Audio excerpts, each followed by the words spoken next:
I mean, this is a complicated legacy. I think it plays out. It will continue to be complicated. How that plays out. But today in this case. But look, I mean, this is a complicated legacy. I think it plays out. It will continue to be complicated. How that plays out. But I do think that.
Talking about what you doing?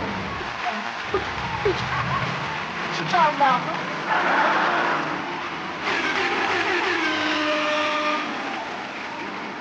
You raggedy bitch.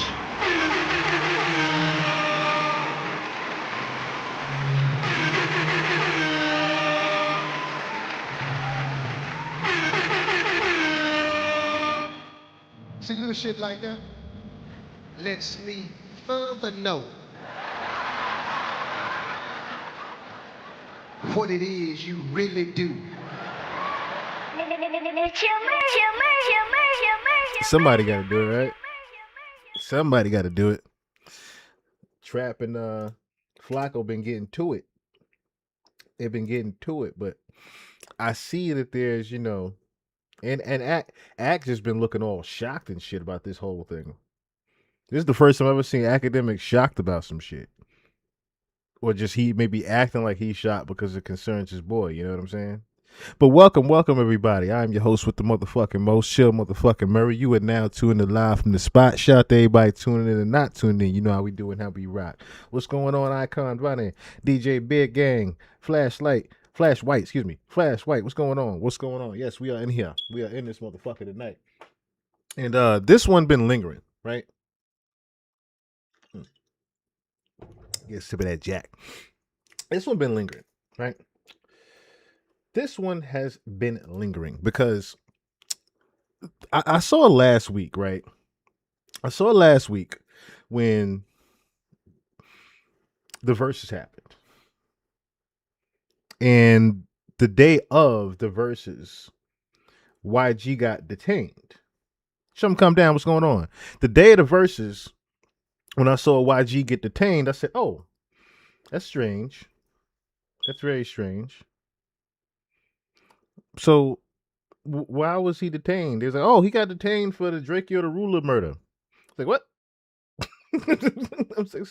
I'm like, what he had to do with the, and then lo and behold, he did actually have something to do with Drakeo the Ruler in the situation, but it was more so because he was actually there the day that he got stabbed. He was actually in the back where things had actually happened. And we're gonna be looking at the footage and everything like that. Like I said, the homie Pretty Flacco then pretty much broke a lot of shit down, as well as Trap Lil Ross and pretty much caught me up to speed on the history of certain things. But then there was a couple of other different dots. I'll just say it like that. That just wasn't. I noticed neither one of them connected, which was there is a string between the four of them: Drake, YG, Kendrick, and Drakeo.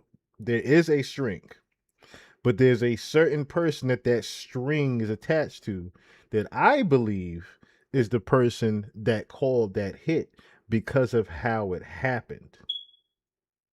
Because of the line of events that happened and who was the actual murderer of Draco the Ruler that Flacco found, I believe I figured out who was the actual investor in that hit. But let's start with how this kind of came about. So I want to, a part of me wants to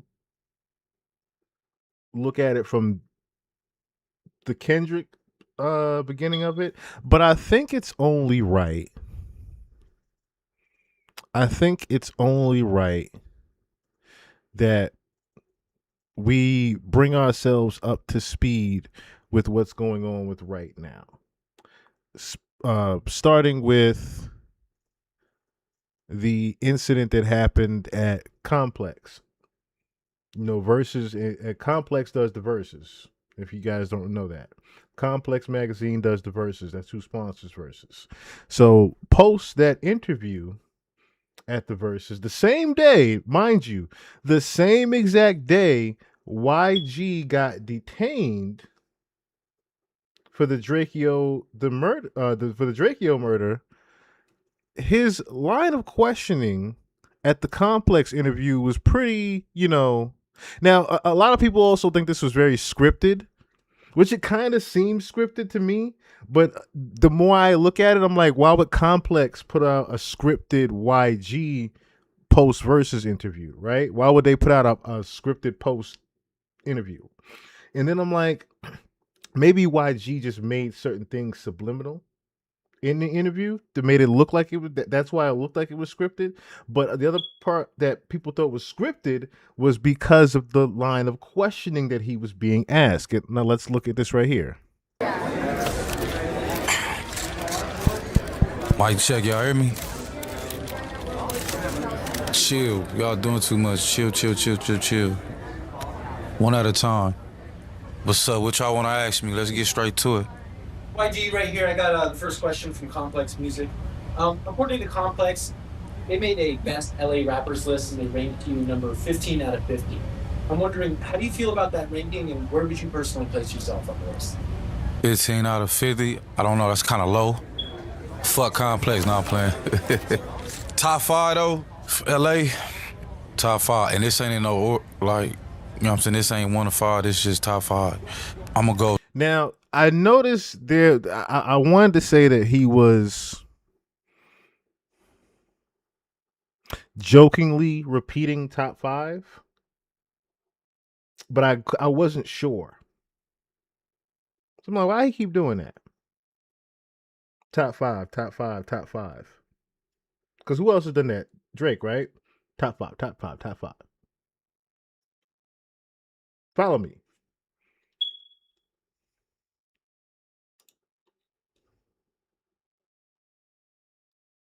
Top 5 pulls up on Adam 22 and drops one of the wildest LA stories you'll ever hear, involving Draco the Ruler, YG, the Metro Boomin' Party. I used to live in California. Really? My friends ratted on me. Who you staying with? Long live Draco the Ruler, that's my dog. Follow me. You know Young Bull? Yeah. You know Ralphie? Oh, yeah. My dog. But they were both, when I posted hanging out with you, they both hit me up and were like, that's my boy, like saying all positive shit about you, yeah. I used to roll all day. Me, Ralphie, Young Bull. We even see YG 400. We put a gun to his head one day. I wouldn't even. Big money, what's going on? So apparently there is an incident that is factual that happened. Now we know Mr. Top 5 to me, Mr. LARP himself, Mr. Non-fact sometimes. But apparently this story has held up true. That YG had a gun to his head by Top 5. Lied to you. Oh my God. You did? Drake, Long live Draco, so he's dead. I put it after. Jesus Christ. Put a red dot in his head like he was Hindu. I mean, it's That is top 5 literally hinting that YG had something to do with Drakeo's death. On top of, there is that thread that I was talking about. There's that fucking thread that I mentioned in the beginning. And you gonna notice who at the end of this fucking thread that paid for this shit.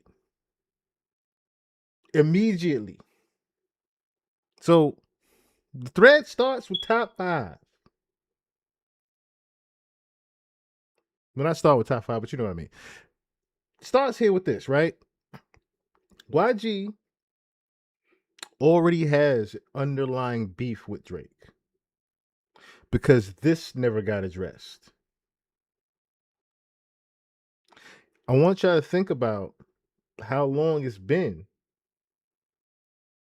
Matter of fact, could do it right now. Could do it right now.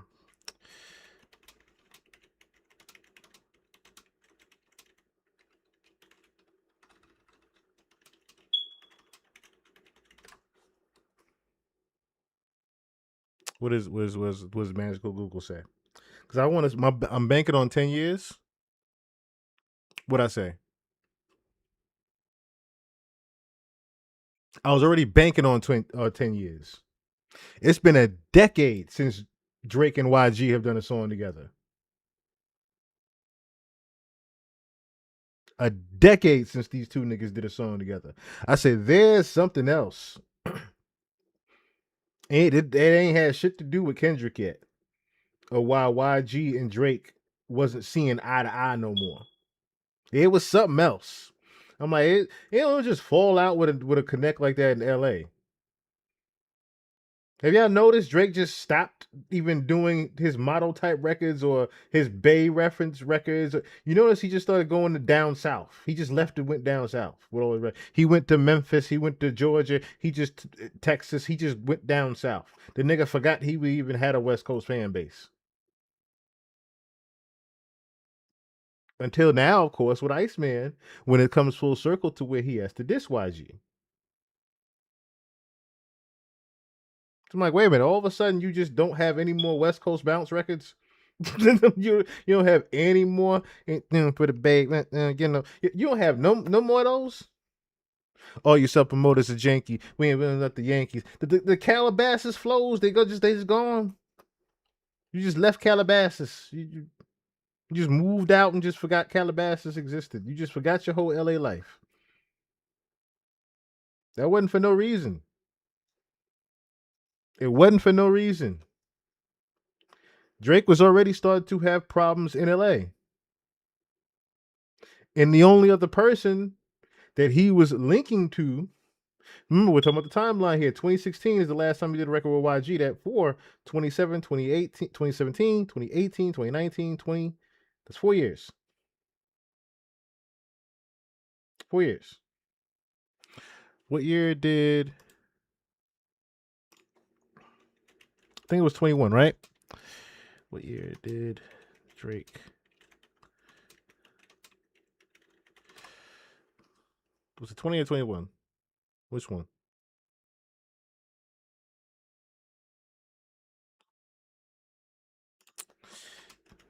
I should just put the full name in, right? So I should just put the full name in.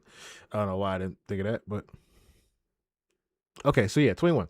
So 5-year difference. Like I said, Drake's done in the West. Yeah, of course he is right now. But so 5 year gap between the YG record and the Drakeo the Ruler record. In between that, no other West Coast artist other than maybe Game he's doing a record with, who ironically, you can also see what side of the fence Game stands on. Game made it clear what side of the fence he was on when he put out his IG posts and Drake Energy was on his TV screen. And he literally said in the captions, you know what side we on. That was his fucking waving his flag of Drake right there. Right? So I'm saying to myself, okay, now, because I don't want to get too far ahead on this one, because we still got to go through the history of Drakeo. I'm gonna let Traplo Ross do that one. So that would bring us to 2021. Drakeo the Ruler is popping off. Drake now wants to collab with Drakeo the Ruler. Because Drake just doesn't call you up out of nowhere and be like, yo, I got a hook for you. Unless he himself needs something. Right? We're talking about Mr. We don't need nobody for nothing over here. Drake is not gonna just hit up a independent artist like Drakeo the Ruler out of no fucking where to just say, hey, I got a hook for you. Let me blow you up. That's not for no reason. That's the part that people are not paying attention. The record that I played in the beginning, that's Drake, of course, featuring Drakeo the Ruler. But I said to myself, there's something with this record.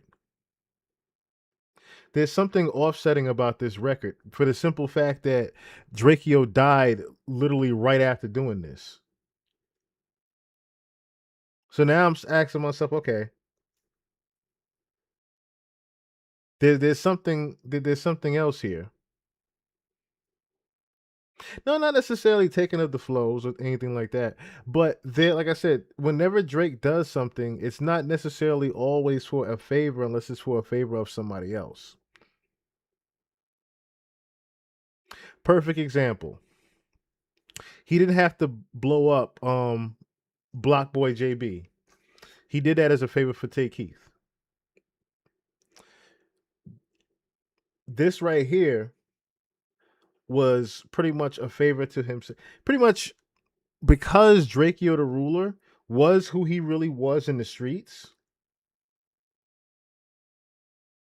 That was an avenue for Drake to be back in the West Coast. Because, like I said, we're talking about the 10-year gap in between today and when the last time he did something with even someone like a YG, who was one of his main, how, when I say West Coast connection, not talking about like his, connections with Whack 100 or something like that, which is very like because of who he is and where Whack stands. Whack stands on the side of Kendrick, of course.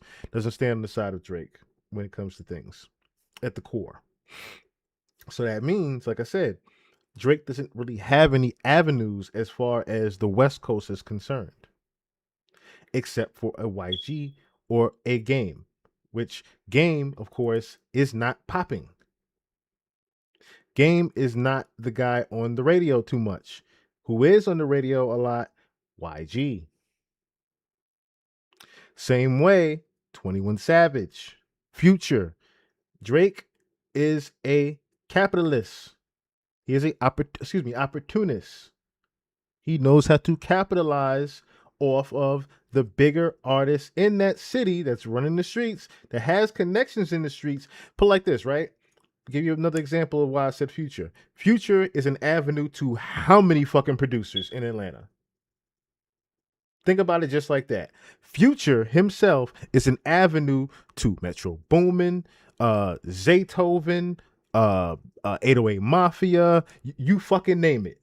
That's an avenue for Drake on his albums. See what I'm saying? The opportunist. There is that's why if you fall out with a Future, you still have 21 Savage in your back pocket to still get you those records, right? But now you can't get a Metro Boomin record because of course, what has happened now. But you get what I'm getting at now. Drake is an opportunist as far as that goes. It's not just I'm just being friendly, buddy with these niggas just to be friendly. There is a benefit to this. Drakeo the Ruler was going to be another avenue for Drake to have a West Coast sound again and have a West Coast audience again. But the blunder to that happening, if you haven't noticed by now, is who from the West Coast? You guessed it. The boogeyman his fucking self. Which would bring me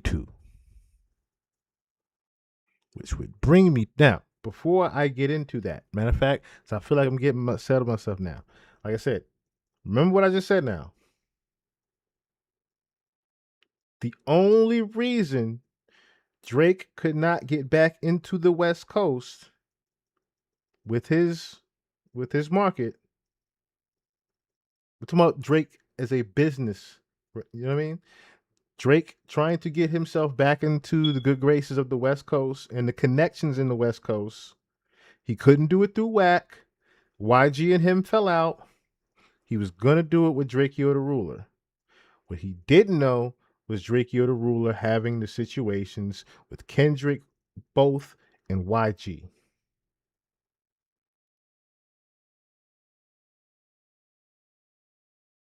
David Tarantino, what's going on? Nah, not this time. Not this time. He's not involved in this one. He's not involved in this one. But like I said, YG, Drake, Kendrick, Drakeo, the string already there.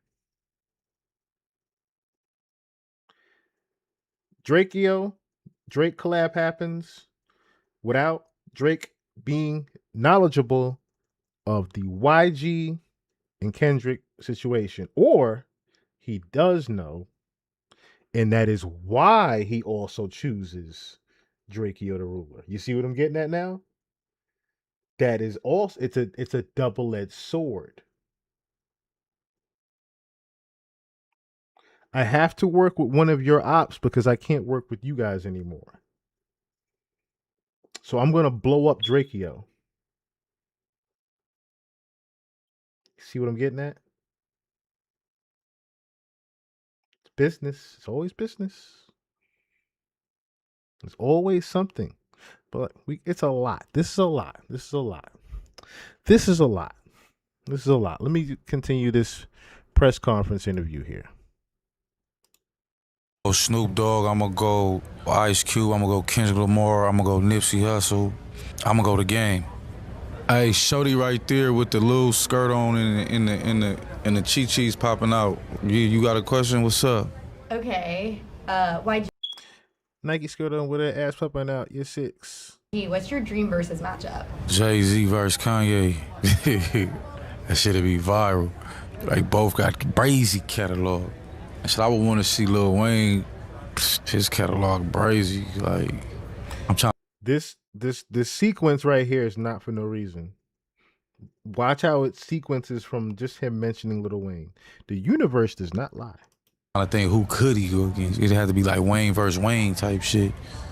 Yo, YG, on the song We Know the Truth, you have the line, they say I murdered this, they say I murdered that. Well, if that was true, you'd be a fucking rat.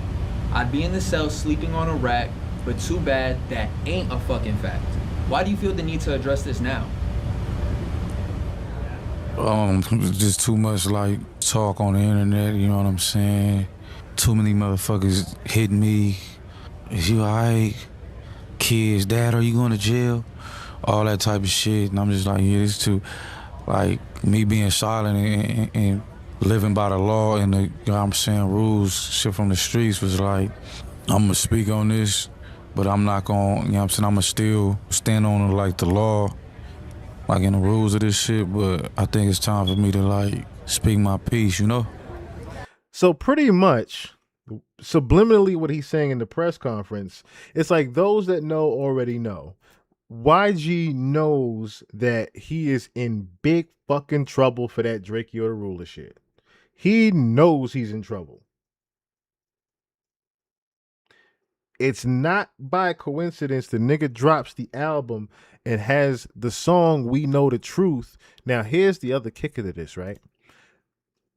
What year was this? In 2020, Drakeo the Ruler has a song called We Know the Truth, which people are saying was subliminals at YG or even a lot of the Inglewood rappers in general.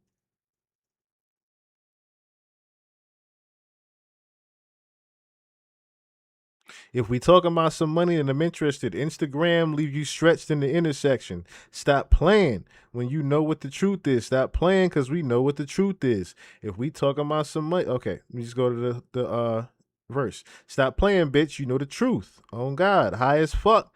Got the pole in the coop. Yeah, bop. I got on it. Put my bros in the loop. 30 hanging out the Glock D Rose. How I shoot. My youngin' got a PS5 but played a murder game. He was acting cause he was acting, caught him lacking in the turning lane. Now, this supposedly this record right here is also about another gentleman that was beefing with Drakeo. I think it was BPS. They're gonna mention him later on. But it was another gentleman called BPS. Pretty much Drakeo the Ruler, from what I'm getting at, was like the Mo 3 of LA. This whole thing just says Mo 3 all over again to me.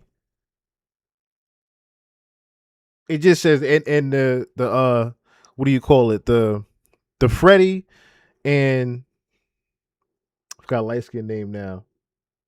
They also had the beef with Mo 3. Yella Beezy. This is the Freddie and Yella Beezy in this situation would be Kendrick and YG.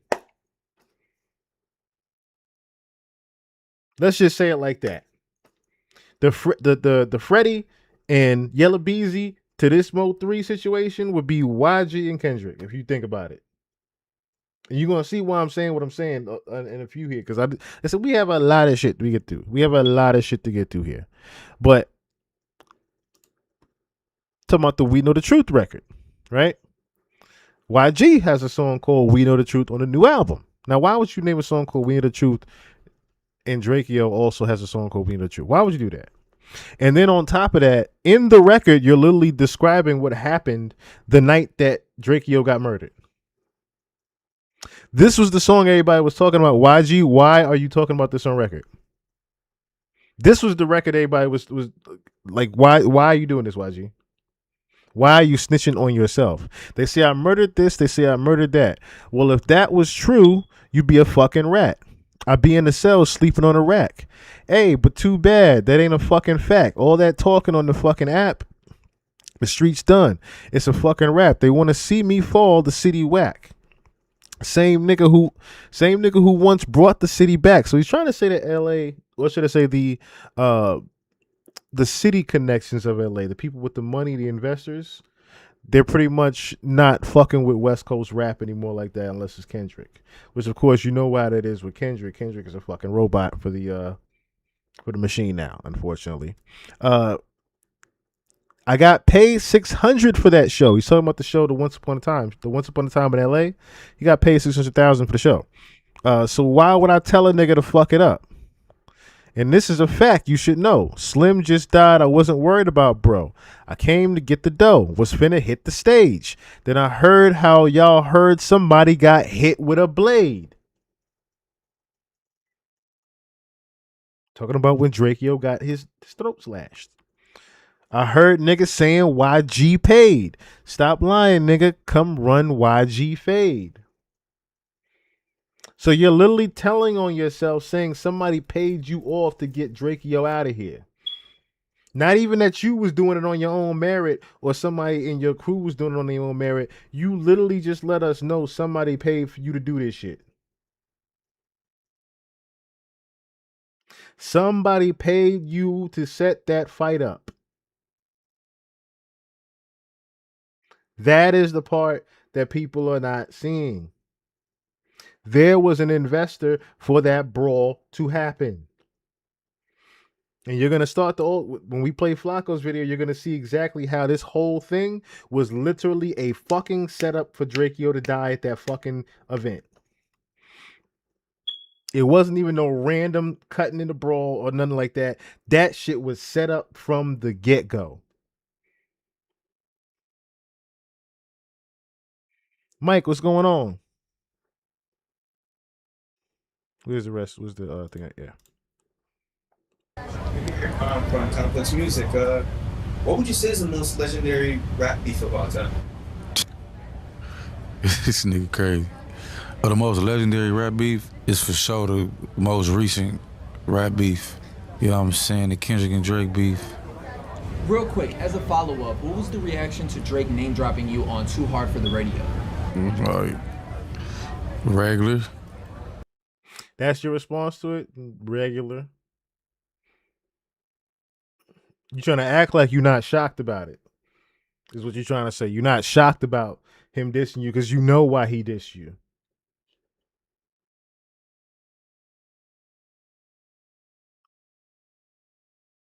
And I kept thinking about, you know,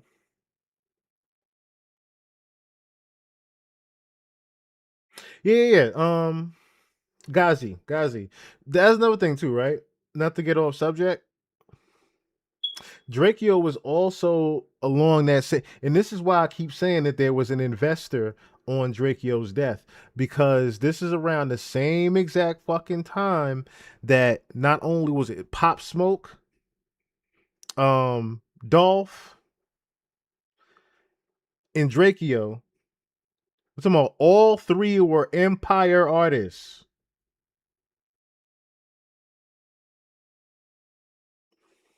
Hold on. Because what year did Pop die? Was it 23? Or 22? 20. Okay. So, like I said, I don't want to get too far off on this one. I won't get too far off on this one. But you're going to see you're going to literally see the pattern right here now.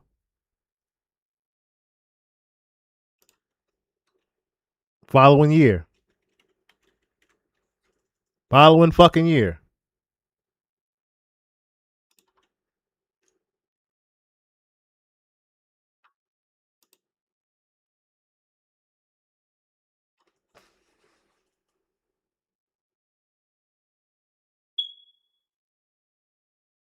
Like I said, not to get too far off on it, but you see the line right there. It was like, come on now, Ghazi. 3 of your artists died back to back to back.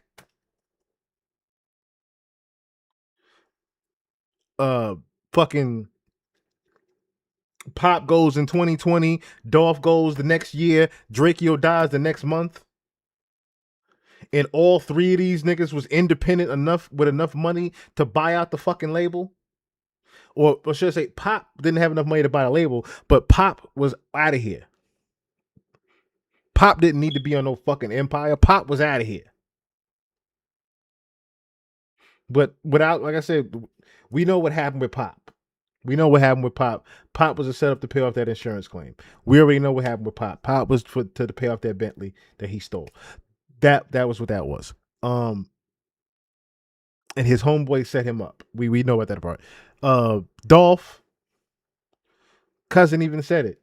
Yo, Dolph was about to leave Empire because he wanted to buy part of Empire, and Ghazi wasn't having it.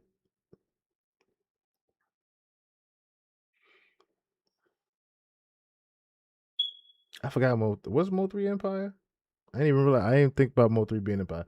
But yeah, all of them had the same line of connivery being involved in their deaths. And an inside man that was close to them. Right? So, bring it on back. Oh, didn't want to even bring that video up. There's my interview. Make sure that pauses.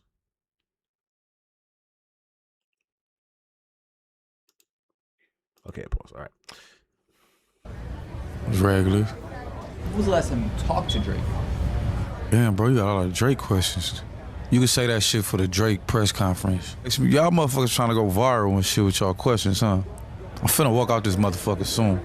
Jermaine Dyson with Complex Pop. You named the album The Gentleman's Club. I was wondering if you could talk about... The crazy thing about that response, right? He mentioned Drake. You saw how that happened. He's like, yo, the reason when it happened was the Kendrick and Drake beef. He's like, yo, and then someone said, yo, follow-up question. You know what a follow-up question is, YG? Meaning someone is following up off what you just mentioned. So he was following up on what you just mentioned, which was Drake's name. So he goes to say, hey, well, Drake mentions you in the song. How you feel about that? He dissing you on the record. When last time you even talked to Drake? What did I say at the very beginning of this shit? It's been 10 years since these niggas did a song together. All of a sudden, you got a lot of Drake questions. Huh? Nigga, say that shit for the Drake question. All of a sudden, you real irritated about somebody asking about Drake. Even if this is or isn't scripted, you real irritated about somebody asking you about Drake.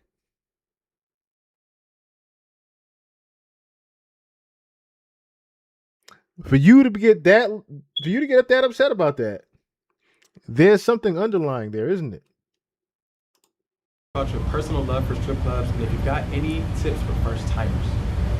I love the strip clubs. I love the strip club too much to where I keep myself from like not going so often. You know what I'm saying? Cause I love naked women. Tips: if you go into the strip club, you gotta go in that motherfucker. And you gotta at least throw like 2,000-3,000. Like if you just walk in that motherfucker, you know what I'm saying? What's the most money that you've personally ever dropped in a strip club? Most I ain't throwing nothing too crazy. Like 10, 20 piece. You know what I'm saying? Which city would you consider to have the baddest bitches? And which city would you say lacks in that area? Damn, the lack? That's brazy. The baddest bitches, I'ma say LA, bro. How they talk, how they walk, how they do their hair, you feel me? The bamboo earrings, you feel me? The scrunchy socks and all that. Like, and none of them. Moved up a little bit. So I want to know, who would you say is the king and queen of LA? The king of LA, respectfully, I'm gonna give it to Snoop. The queen of LA, I gotta give it to Janae Aiko. If someone's visiting LA, who should they have to check in? Check it with the gang, you know what I'm saying? Check it with Gangland, check in with Gangland, like, make sure you straight, you know what I'm saying? Or don't check in with nobody. YG, what's the best burger spot in LA? Tony, yo, what's happening, gangster? Ain't nothing new. YG, what are your opinions on AI and instant outputs? With that, the part, you know what I'm saying, is weird and like is the water shit that I've been Fame is kind of trying to see if they ask him one more question at the end. I don't know, it's regular at this point. Yeah. YG, one last question. One more question. Hey, chill. Hey, I'm done, bro. So they started to ask him again about, because I remember before that the article was like, they asked him too many Drake questions. Now I noticed that they edited this out. You could tell that they edited in between the questioning. So it seemed like there was a lot of Drake questioning that he just wasn't with. And it looked like they took a couple of the questions that were asked of him about Drake. They took them out of this actual video.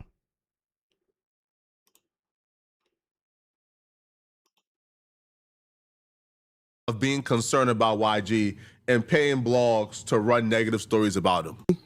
Now, before I even get into this part right here, because I have to bring this part back. I'm going to have to pause this real quick. So, yeah, so I'm going to go here.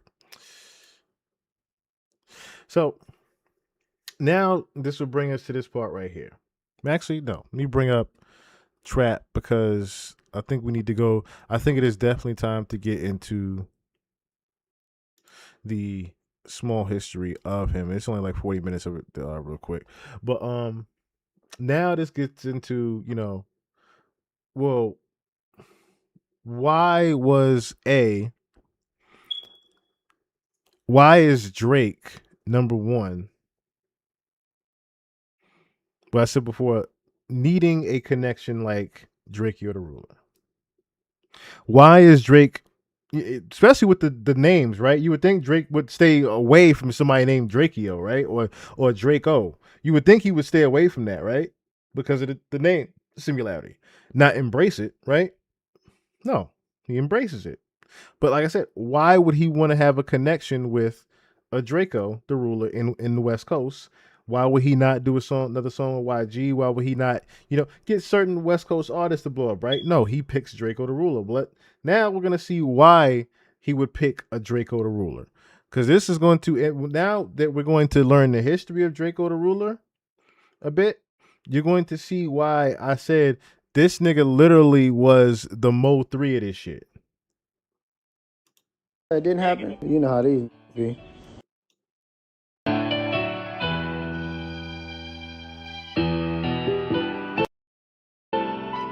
On February the 16th, 2021, Stink Team rapper Ketchy the Great dies after being hit by a car in a freak accident on Pacific Coast Highway. Pacific Coast Highway in Pacific Palisades has reopened this morning after a deadly crash there. A person was fatally struck by a vehicle in the area of PCH and Porto Marina Way shortly before 11 o'clock last night.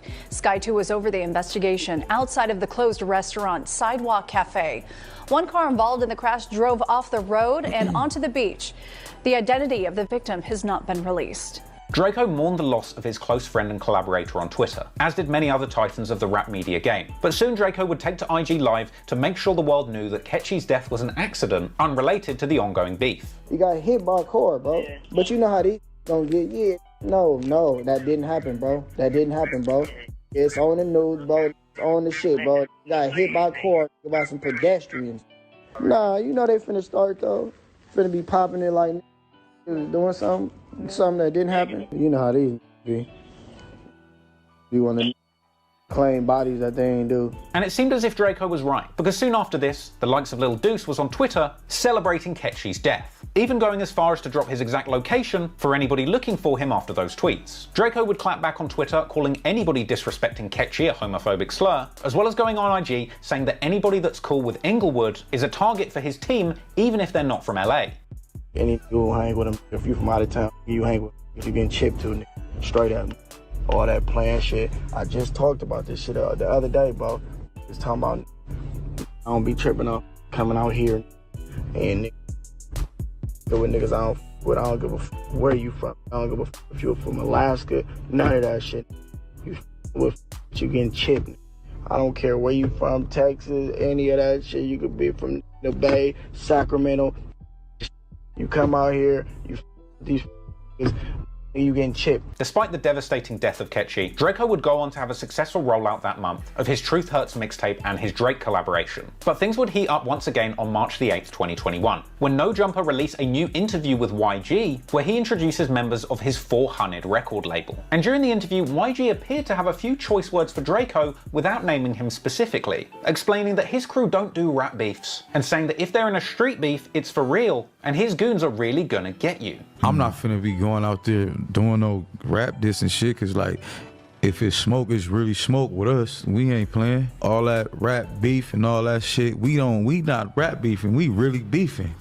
The homies gonna get you. This appeared to be a bold threat, and naturally, it didn't take Drakeo long to clap back. 3 days later, on March the 11th, 2021, Drakeo reacts to Adam22 doing the YG interview by previewing a song on IG Live, with lyrics that say a rapper will get Swiss cheesed, i.e. shot, if he does one more thing, I assume referring to YG. Drakeo also goes on to post numerous IG stories referring to YG directly, reposting a story that YG put up, congratulating Bobby Shmurda for getting out of jail, with a caption saying people will congratulate somebody getting out of jail from out of town, but hate when somebody gets out of jail in their own city. Drakeo would then suggest that he wasn't the only person who'd realised this, then posting that he's happy that Bobby got out of jail, before absurdly suggesting that the Stink Team had started a trend of people getting out of jail. Drakeo would then turn his attention back to YG, saying that he's not going to let someone acting tough stop him from progressing his career, suggesting that YG didn't help the up-and-comers in LA with their careers, so now Drakeo's got to do it. Drakeo then tells YG publicly to unfollow him on Instagram, sort of a humble brag to let the world know that YG is still following him.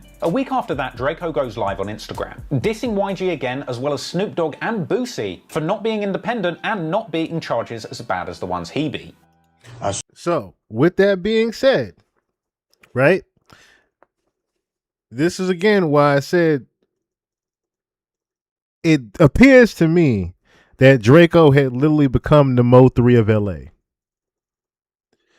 Because he put so many people against him.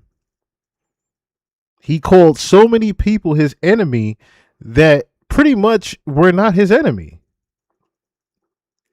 For you to go out your way to diss Snoop, who you just heard YG say, to a lot of people in the West Coast is the king of LA.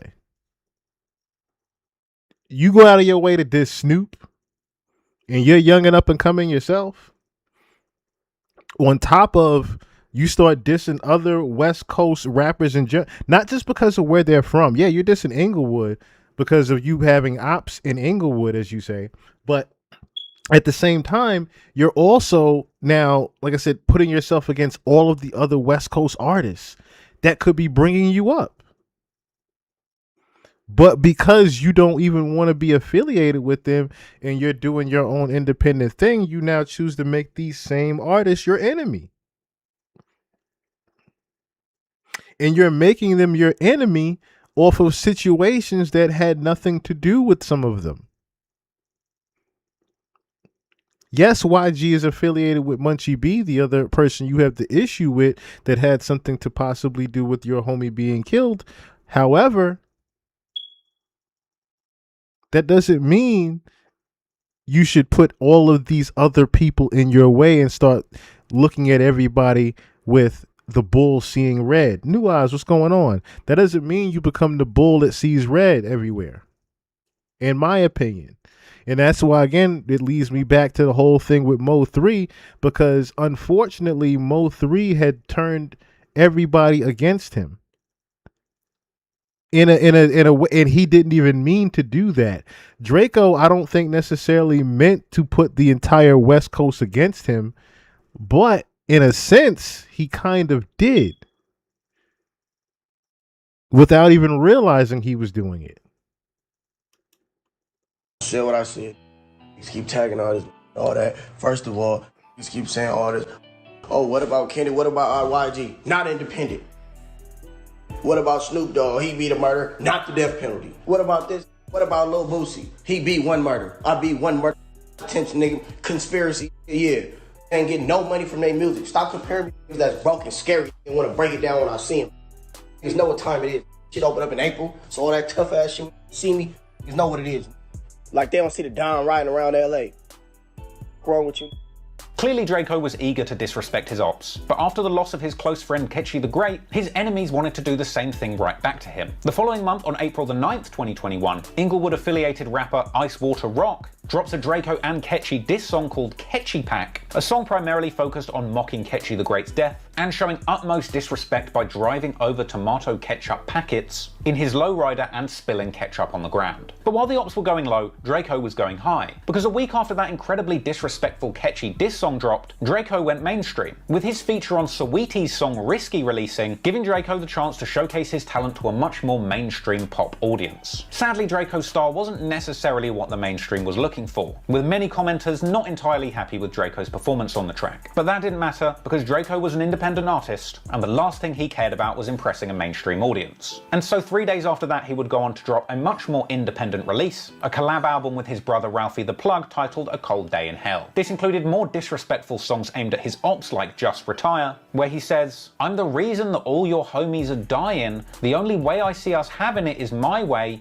He's never coming back and that's that, just retire." Then on May the 6th, the Long Live the Greatest music video drops, where we see Draco paying his respects to Ketchy, with the music video showing Ketchy's funeral in great detail, along with documentary footage of the Stink team attending the ceremony. From here, Draco would continue to be active in the rap scene, making big moves. Being seen on May the 13th, 2021, hanging out with Drake after the successful release of their collab. Yeah.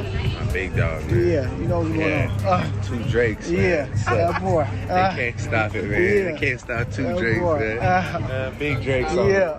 Then on May the 22nd, Draco would be seen on social media playing a Frosty song and celebrating him being out of jail, I assume, doing what YG was supposed to do. Yeah, man, welcome home, man. I need some help. Ultimately, Draco's fake positivity towards his ops would have its limits, and soon some of Draco's enemies would end up doing something so offensive they would offend the whole of Los Angeles. At the end of May 2021, another Inglewood blood, who was known to socialize with Frosty by the name of Baby Capone, would deface the mural of Nipsey Hussle outside of his Marathon clothing store where he lost his life, tagging IFGB and his own name over Nipsey's face. And that's where everything fucks up at.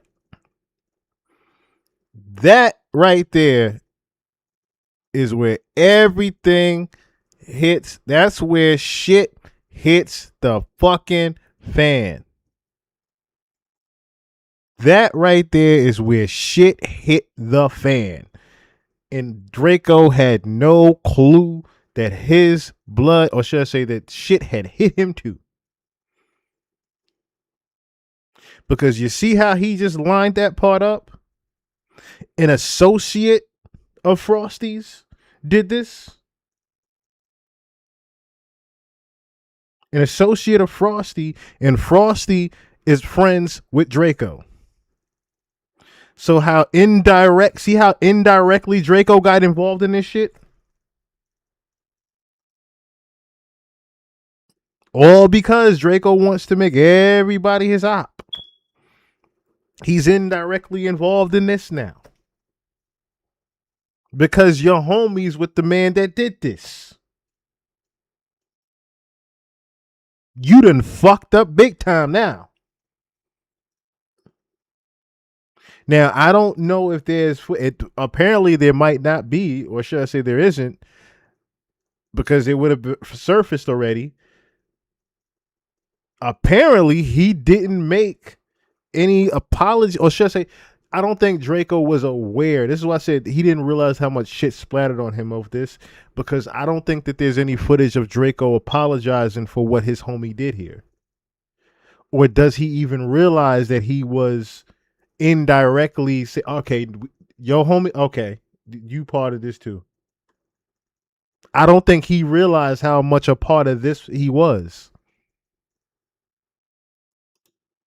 After the incident, Capone would go live with another blood from his hood by the name of Indian Red Boy, laughing about the incident, dissing other hoods, and claiming to be 6OK or rolling 60s killers. You know what's going on there, homie. You know what's going on. Now, the other part of this is Draco would say that these are his ops. Well, how can they be your ops if Frosty is your homie? But yeah, the part of that is Frosty got niggas that hang out with these niggas. No, bitch, dead on me. You know what's going on, bitch? Stop playing with us, bitch. Not long after this went down, Draco himself would come out to diss Baby Capone and the whole of Inglewood, telling the world that these are the people that he's beefing with. These are the that don't like me, bro. These are the people that don't like me. These are the type of people that they are. Oh, you just over-exaggerating. All right, now you see. The same I've been telling these was hoes. I've been telling bro. Now you wanna wait for now? Wanna wait till cross Nipsey face out and do all this on the wall? These hoes, I've been saying this from the jump. Wow. Yeah, bet all y'all dumbass look stupid as a mother. Now these y'all wanted to group up and click up with it and all that to go against me. Then on June the 1st, Draco goes live telling his followers that his ops don't last long and that they should check the scoreboard. They don't make it too long though. They either end up dying or like catching some or like woo! Scoreboard! Scoreboard! I'm done. The scoreboard is crazy. Draco clearly had the ops in Inglewood on his mind during this period. On June the 11th, he goes live on IG once again, this time with a pinned comment saying who wants to fight Draco from Inglewood. And during that live, Draco says he never lost a fight in jail, going on to say the Stinks beat up Inglewood in prison, even Red Bull specifically. Inglewood versus Stink Team, yeah, we know that no wins, dead homies, beating the shit out. Yeah, ask everyone in the county jail. This rap shit on the dead homies. County jail, no wins on none of the homies. Dead homies. Yeah, catch up, Mels, slap, hang out. My brother knocked J Bird out. Yeah, what? Red Bull beat his ass. Talking about Seven Flame beat his ass. Dead homies. Yeah, no wins. Oh, the rap cat asked the bro about fights in the county jail, no wins. Dead homies, I beat the shit out of Solo on the dead homies, no wins on none of the homies. Ketchup, beat the shit out, no good. Black eyes, couldn't even open his eyes. Ask that don't get along with they steal bloods. Ask them the real stories. Dead homies, no wins on none of my homies. Draco goes on to say that he's even going to beat up his ops and their security at Rolling Loud, and that he loves fighting so much he doesn't need a gun. Let's see if you got all that tough shit when we do this Rolling Loud on the dead homies, because you just can't fight. We're going to beat the shit out you. We come to jail. Y'all don't come to jail. Dead homies fighting is nothing. So we're going to see when it's Rolling Loud and ain't no guns and all that, when we beating the shit out of y'all and y'all security. Why we even talking about fighting? Fighting is fun though. But nah, we ain't doing no fighting. Unless we getting paid. We can get paid. We get paid after fighting. I'll beat his ass with the AP on. Draco goes on to say that he will knock out AZ Chike, and that when his ops beef him, their OGs get so scared they have to warn everybody that the Stink team might actually pull up to their hood and shoot people. Why he even comment on Ralphie shit on the dead homie? He gonna go to His nose fat too. bro, he gonna go to Chike, bro. Who? Chike, bro. He's gonna go to sleep the first 2 seconds. Dead homie. That's what. Now, you heard the name he just said, Chike. That name, AZ Chike, you're going to see pop up again with another artist. Remember that name, AZ Chike. That's one of his ops. He just said it. That's why he quiet when he popping that shit. He's be in the background like, hey, bro, don't do that, bro. They gonna really come over here and shoot one of them homies in the face. Dead homie. Despite being out of jail for months at this point, Draco still seemed obsessed with jailhouse politics, going live again around 8 days later on June the 19th, alongside Ralphie, speaking publicly on fights that they had with Inglewood members whilst in jail. That guy in the ring with me left out bad, no cap. Since I was like 11 years old, that guy in the ring with me left out bad. They don't like bringing up that part. Jay Bird, he was asleep. Oh yeah, went to sleep in the cell. He thought he was big and all might doing all them push-ups. He got up in the ring and said, ooh, oh, what? Yeah, Red Bull. They don't like to tell the stories how they homies got their ass beat. They got too many. All victorious victories. Beat the shit out of Solo. Nigga. What? Put him out. Draco then begins to tell everybody that AZ Chike apparently only joined the Bloods at age 25. You gangbang, you are a bitch. You bitch. You don't want to tell this bitch you got put on at 25.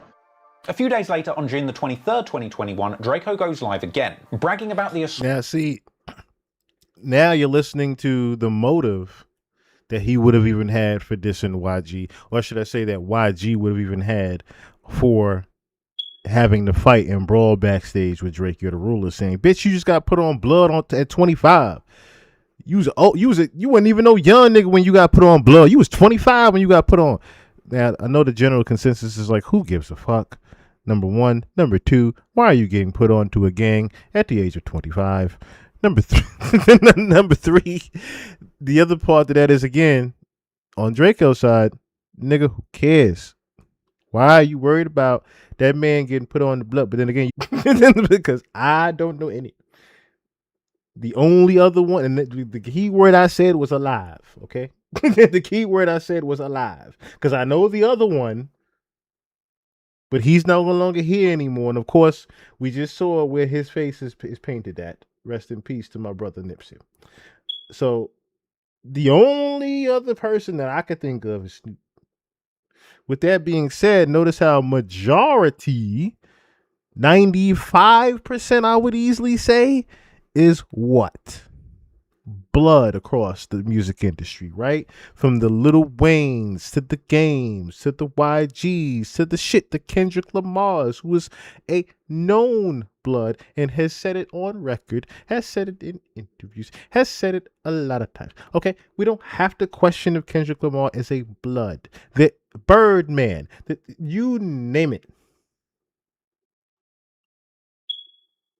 You can't name a motherfucking rapper that don't claim blood out this bitch because of the color red. Okay? Just note that.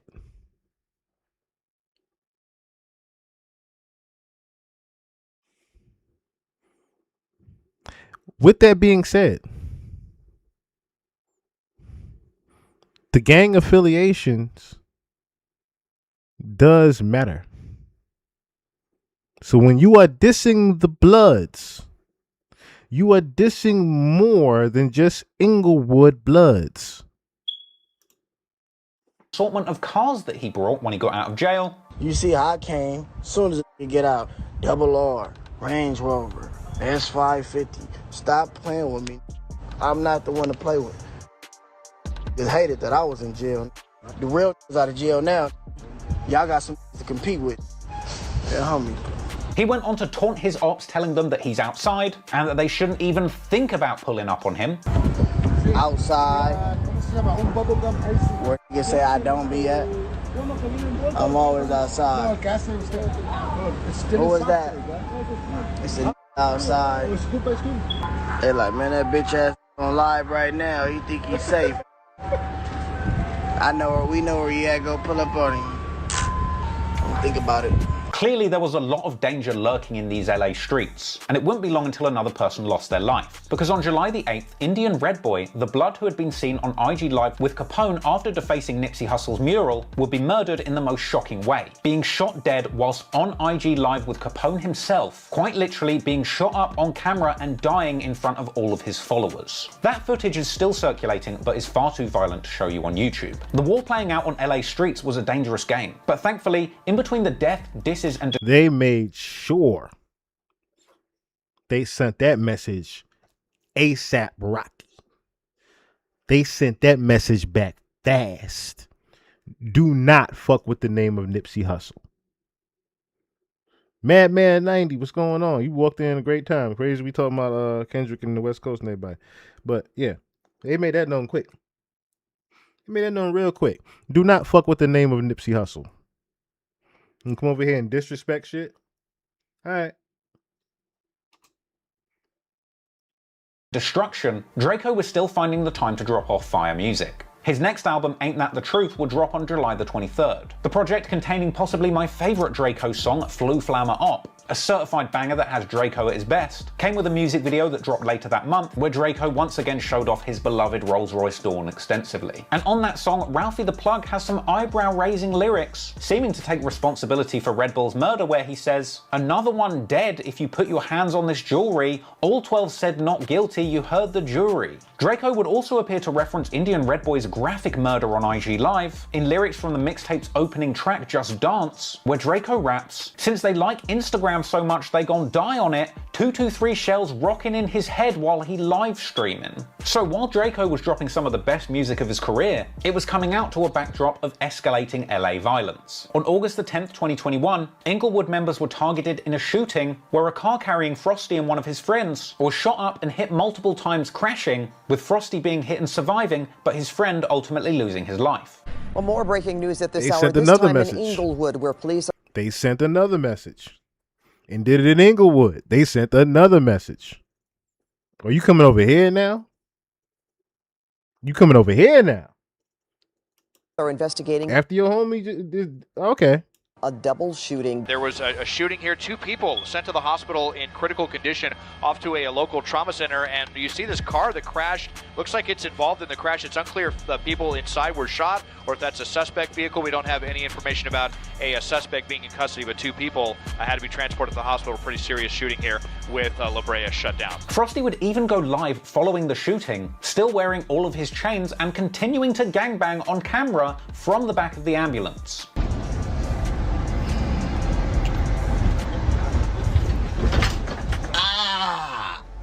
Yeah, that's from the dead homies. Y'all know what the f going on. I feel like El Chapo, bitch. I'm flaming.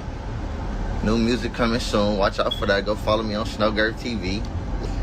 Oh, I can't feel nothing in my arm. I'm ready to get tatted. Dead homie, my hoe.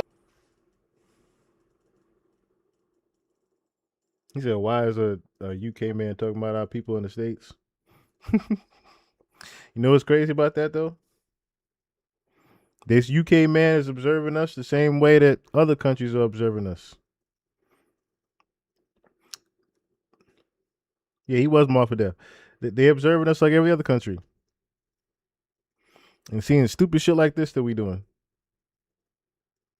Nigga, you just got shot. You barely alive. And the first thing you talking about is, I can't feel my arm. I'm about to get it tatted. With your chains on, gangbanging still.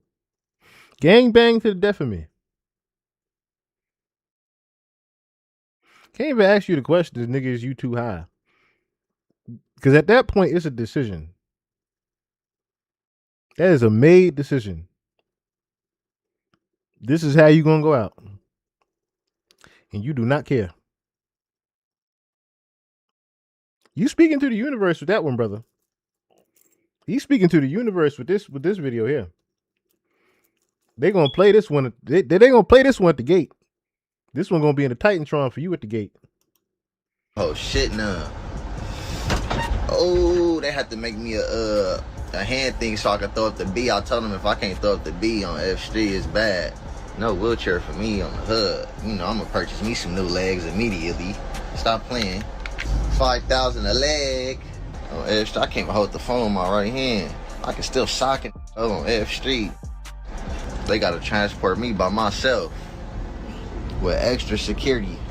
Yeah, on F Street, my dingling still work. I don't flame it. You think I don't got G-Wagons and shit following me? I don't think y'all can see it yet. I think we don't got the G-Wagons in the back and all the shits, Rolls Royces and all that.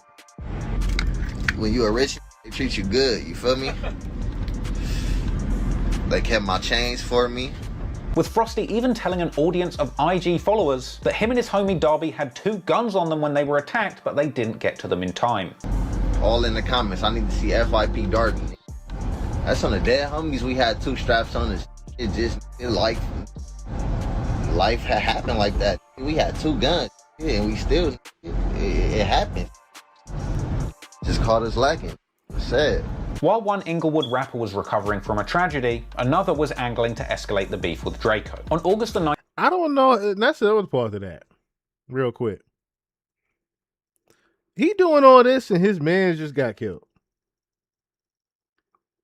The nigga that was just next to you in the car just is dead. And you doing all this on camera. It's just little shit like that why I keep saying Jesus just hit the reset. Just hit it.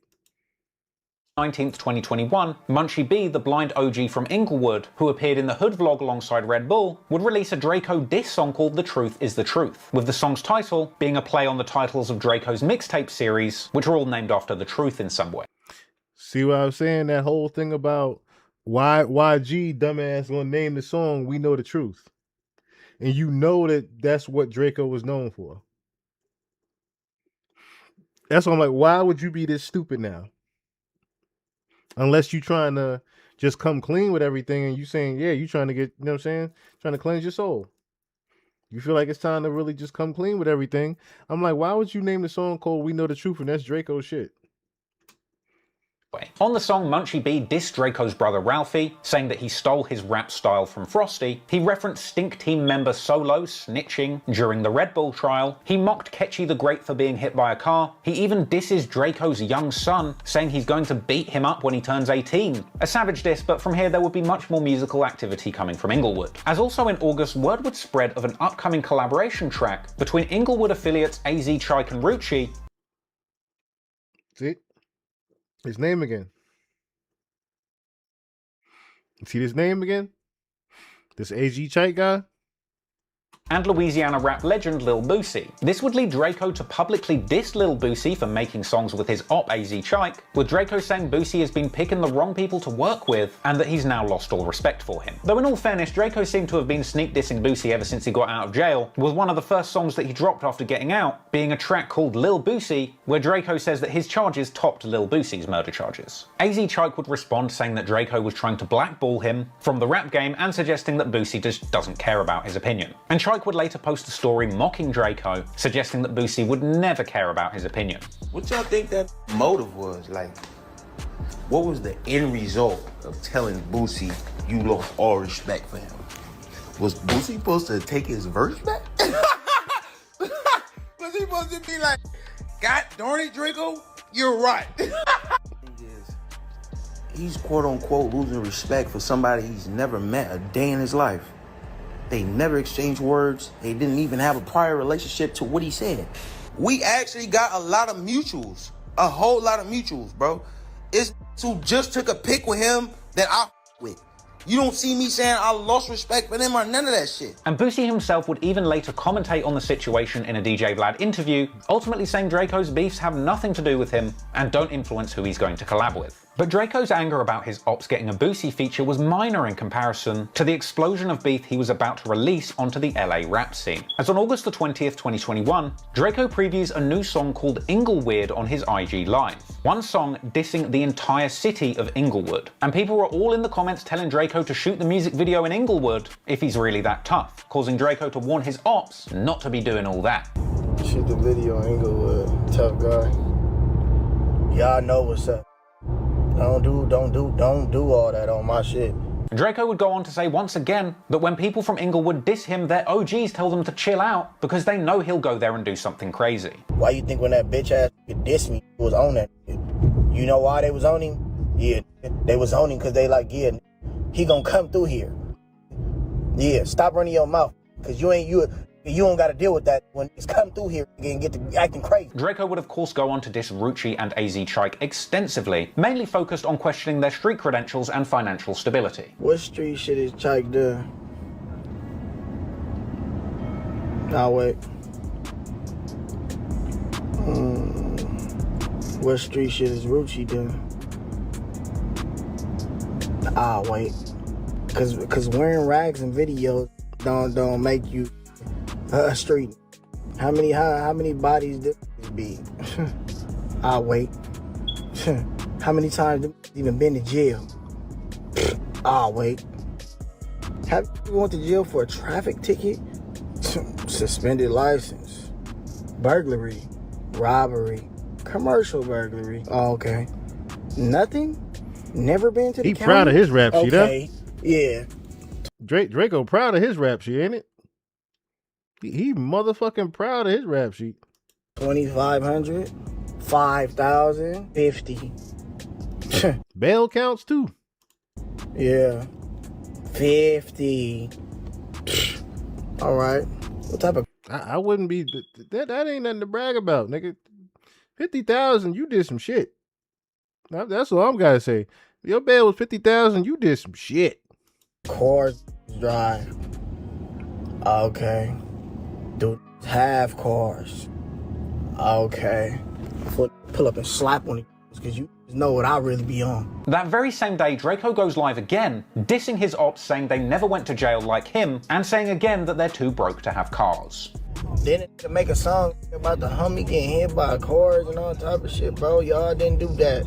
And a week later, on the 7th of September, Draco premieres the full-blown music video to his scathing diss track, Inglewood. And it's got bar after bar mocking the entire city of Inglewood, saying that he's going to turn the whole of California against Inglewood, and that he plans on tying up and hanging his ops. He says he'll turn the suburbs of Inglewood to a gym factory. See, that's the thing, right? You dissing, you could have just left it at just who you was beefing at. You didn't have to bring the entire Inglewood into it. Because like I said, now you dissing more than just your ops. Now you dissing part of LA. And LA is very unified. It may be separated with certain gang shits, but it is a very unified place. When we talk about the West Coast, as far as entertainment, music and all that, the culture and all that, LA, Los Angeles. So for you to diss Inglewood, ain't no different than you saying fuck San Diego. Ain't no different than you saying fuck Compton. Ain't no different than you saying fuck Long Beach. Because all of those come with a slew of other people that say fuck you right back. That is the end of that one. There's going to be a slew of people that are behind. Hey, wait a minute. You said fuck all of us. What I got to do with it? No, fuck you. You done brought everybody else into it now. All because you wanted to diss your ops. You done brought everybody involved just because you want to diss Inglewood. Which honestly, I'm still not entirely sure what that means. Let me know in the comments if you know. It sounds bad. He calls Inglewood natives weenies. Now, that real quick, I want to break down that bar, because that's a hard ass bar right there. That's a hard bar right there. Inglewood, saying that he's going to turn the whole of California against Inglewood, and that he plans on tying up and hanging his ops. He says he'll turn the suburbs of Inglewood to a gym factory. Now, turn the suburbs to a gym factory. That's a hard ass bar. If we talking about in gang terms, because we talking about niggas pulling up, pull-ups. We talking about niggas pulling up, double entendre, reps. Everybody got reps, gang affiliation reps.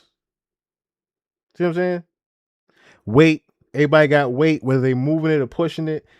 Heavy sets, sets. Like that bar right there is hard as a bitch. When you think about how many different things is in the actual gym in terms of gangs and shit, that's a hard ass bar. Okay.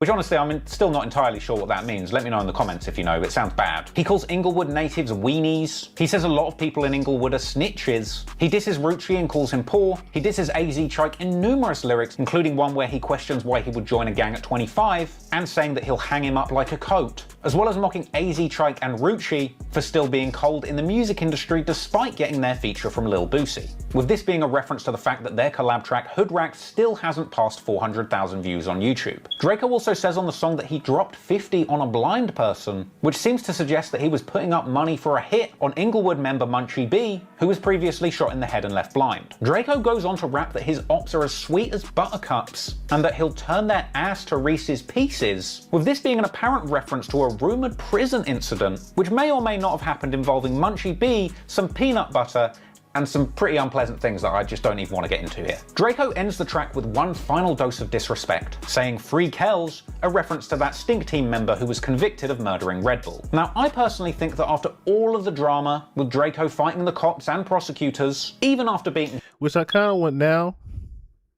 All right, matter of fact, I'll let this finish. His case, it's pretty likely that the cops were watching his every move. And I've got no doubt that after the song Ingleweird released, the police would have been aware that Draco had just made a public declaration of war on everyone in Inglewood and were probably keeping a close eye on him. And with that in mind, it's not massively surprising that only a day after Draco released Ingleweird, he was arrested whilst riding in the back of an Uber. Draco would actually go live on Instagram whilst being pulled over by the police, with his son in the back of an Uber having a full-scale meltdown as to how the cops knew to target him in the back of a taxi. This is fucked up.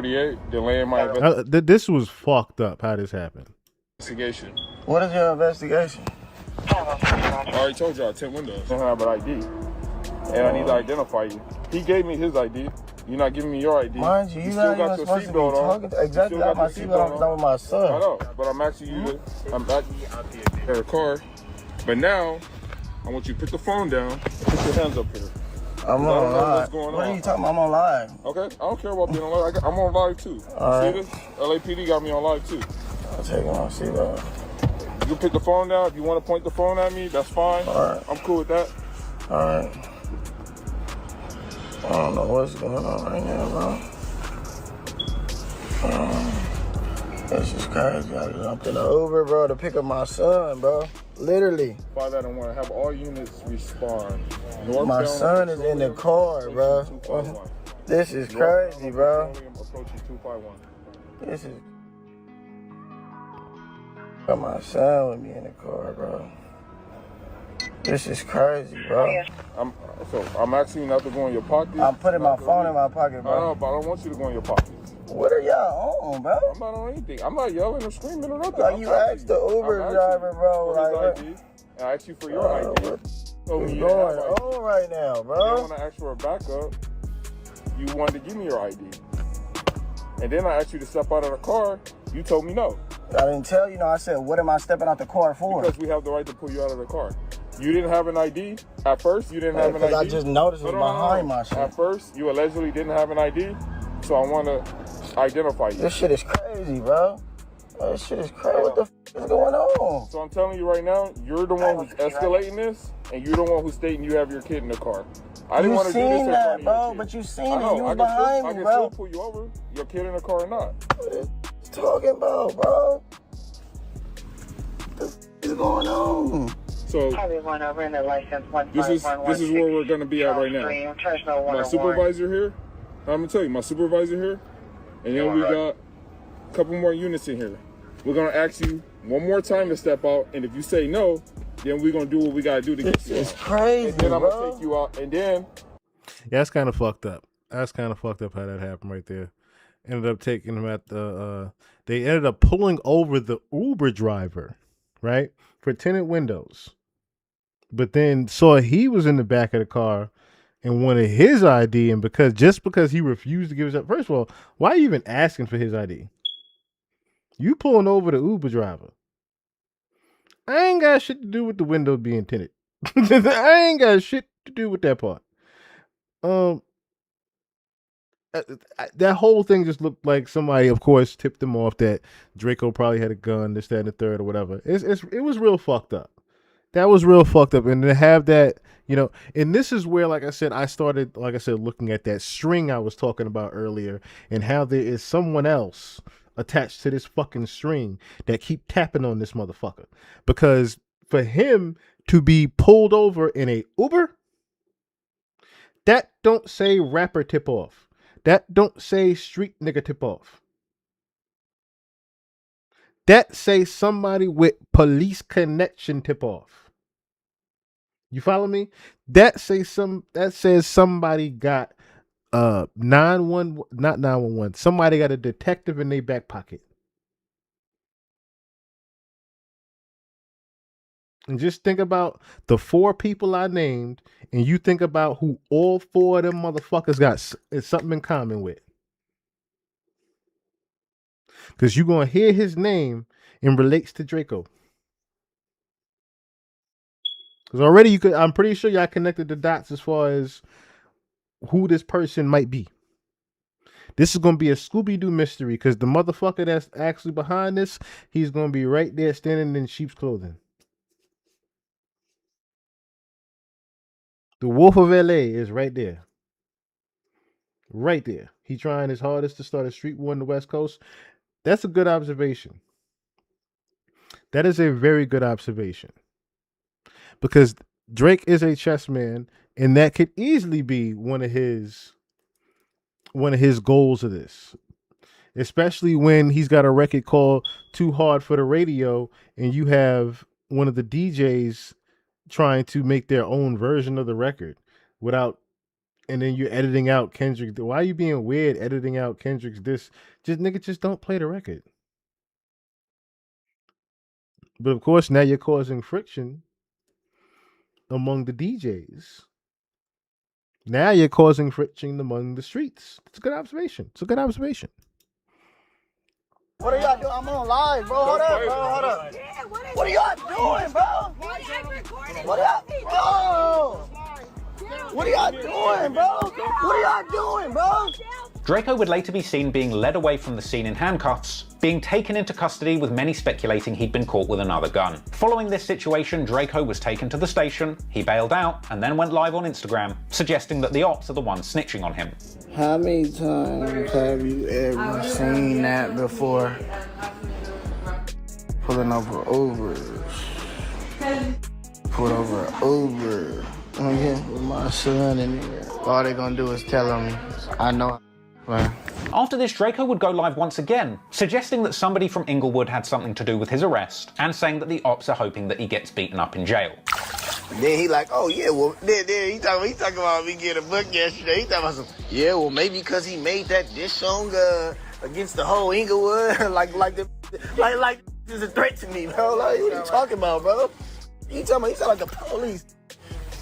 You talking about if I wasn't worried, you got smacked. You think I'm worried about a diss song? Come on, bro. Well, man, and he said it's not always gonna be the same as last time. And I know what people are saying. Oh yeah, man. Well, he was catching fades last time. Yeah, every time ain't the same.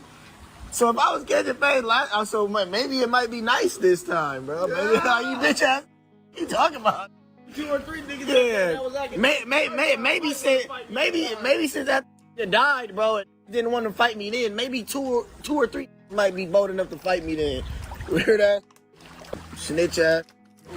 Getting Ubers pulled over. Damn, what's wrong with you?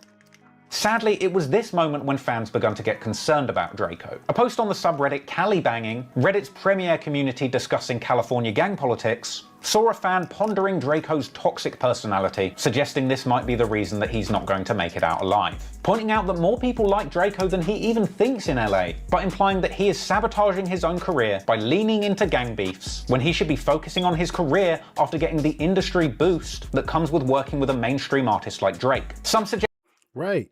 Now's my other part of that, right? I'm like, why would you even be entertaining all this other bullshit, dissing the whole Inglewood city, and then you just got this big connection with Drake? Now you done fucked it up for Drake to get... But like this, how many people even knew that he had a record with Drake? other than the time of it happening, how many people really knew that he had a record with Drake like that? You see what I'm saying? Like, you fucked up the spotlight by fucking shattering the bulb. You done fucking kicked over the light and shattered the bulb. All because you fucking fumbling and bumbling around, messing up your own career by getting yourself involved in shit that didn't even have anything to do with you like that. And then you end up dissing the entire Inglewood behind it. Well, he sneak dissing Kendrick Lamar because he already picked the side. You wasn't you probably I mentioned it earlier. Game has already picked the side. As a matter of fact, I'll just play this real quick before we finish that. I'll play this real quick, right? Because he's already picked his side. All right. Game Ben chose. We're talking about the same game that made the IG post with Drake energy on his TV screen. Game picked his side the weekend of the beef. Let y'all load back in here, man.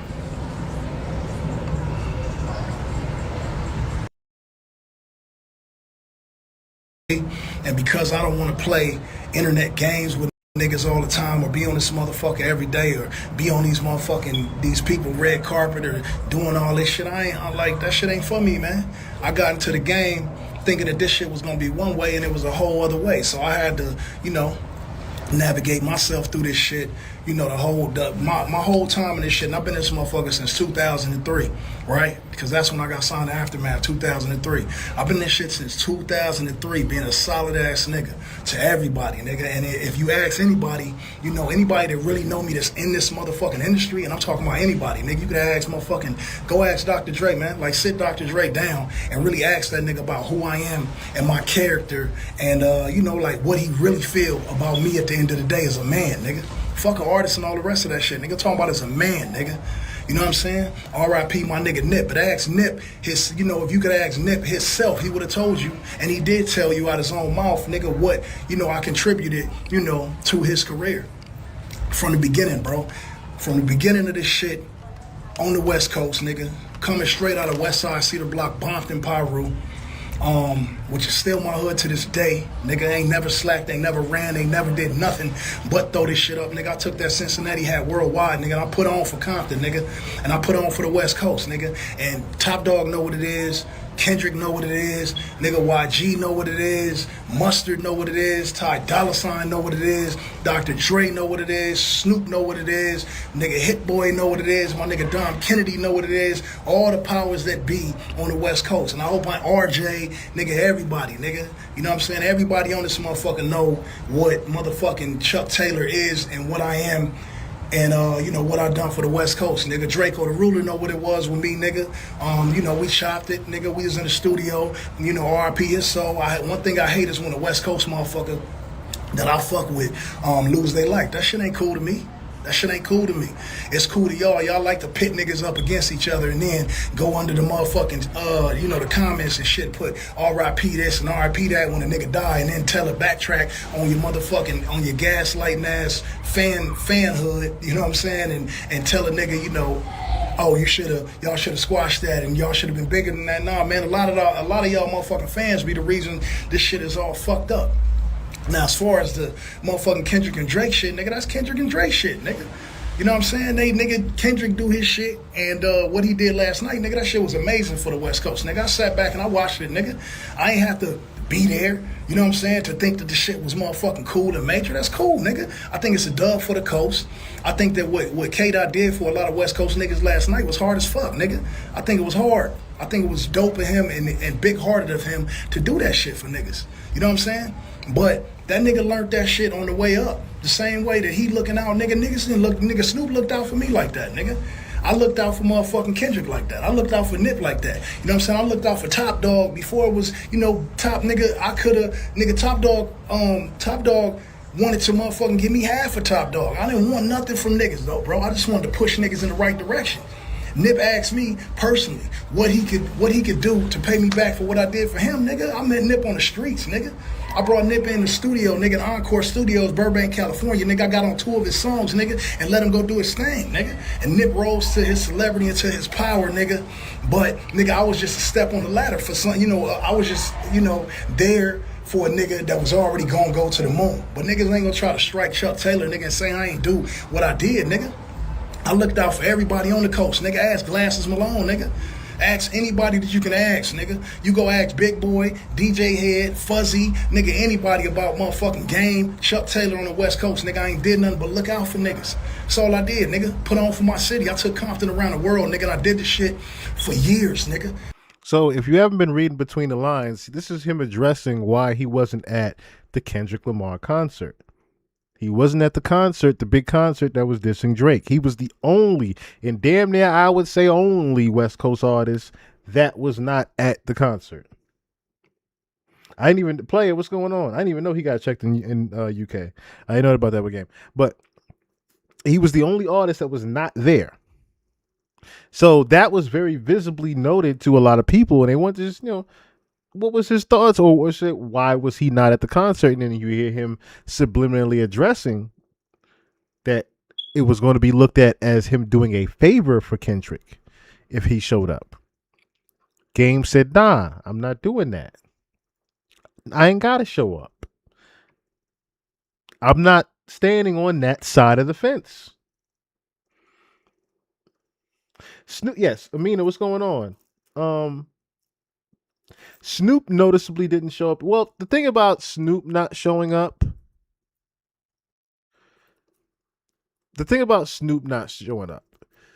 we discussed before, Snoop didn't show up because Snoop actually got a stray from Kendrick on GNX. I don't think Cube would have well, I'm talking about as far as like active artists. That's what I mean. Let me say it like that. Active West Coast artists. Active West Coast artists. Game is an active West Coast artist that's still dropping albums. Snoop, not so much. The Ice Cube, when was his last rap album? Ice Cube is doing Ice Cube ain't got no song to do. Respectfully. He wouldn't have had no business being up there. Respectfully. Active West Coast artists. I should have said that. Let me be clear. Active West Coast artists. But yeah. Visibly was not, and people want to know, like I said, why he was not, why was he visibly stepping on the side of Drake and not necessarily Kendrick Lamar if he's from the West Coast. So, and you see, he also mentioned Drakeo the Ruler and how he helped Drakeo the Ruler at one point, how he was cool with him. And then he also transitioned into some shit you can't stop, some beefs you can't stop, which that brings me on to Kendrick and Drake. You see how he said that? Which that brings me to Kendrick Lamar and Drake. He was already subliminally saying that there was a street beef that happened between Drakeo, YG, Kendrick, and Drake. You see how all 4 of those names still lined up right out of his mouth? Pause. You see how all 4 of those names came right, and then of course he brings up, because see how one offset the other almost? Are we following? You see how one, I'm going to say that again because it's going to hit you with like a bag of bricks later. You see how the Drakeo YG incident that involved Kendrick and Drake, see how that offset into Drake and Kendrick? Remember when I hinted at before, when I said the reason why Drake connected, and then you see what Drakeo was involved in, the connections that he had in the street, the actual street nigga that he was. Like I said, this is the Mo 3 of LA. Now you see why a Drake would want to collab with a Drakeo the Ruler if he's no longer connected with YG, he's no longer doing records with YG. He's not doing records with Game because Game's active, but he's already done his records with Game. Game doesn't necessarily have a poppin' record on the radio. His main source for the radio in the avenue of new producers from the West Coast would have been YG.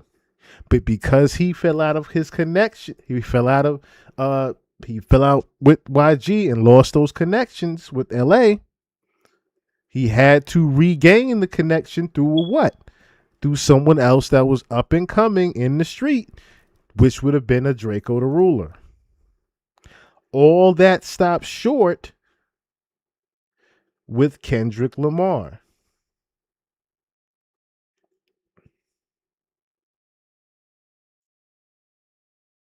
I wouldn't say he brought him to diss Kendrick. He didn't bring him to diss Kendrick Lamar. He brought him to Compton to do the record. I forgot the name of the record, but Game brought Drake to well, I can't even say he brought him to Compton because it's not like Drake didn't live in LA. Drake was living in Calabasas. So I can't say he brought him to LA. But you could easily see why Drake would want to collab with a Drakeo the Ruler because he would need the connections. He would need and I'm not talking about the street connections. Like I said before, I'm talking about the avenue of the music business, the new up and coming producers with that sound, a new sound of slaps that he can latch onto and get himself played on the radio in the West Coast. That buck stops short when you have a Kendrick Lamar. And you're going to see why I say that in a few.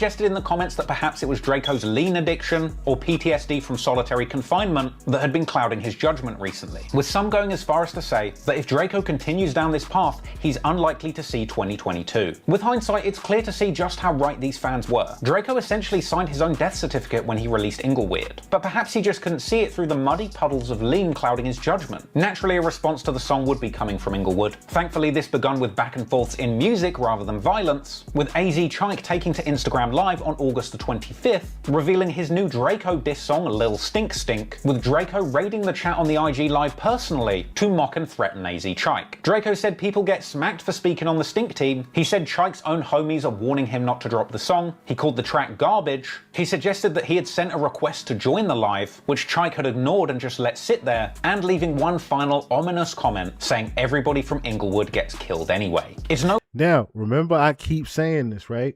Remember this fucking name, AZ Chike. Remember that name, AZ Chike.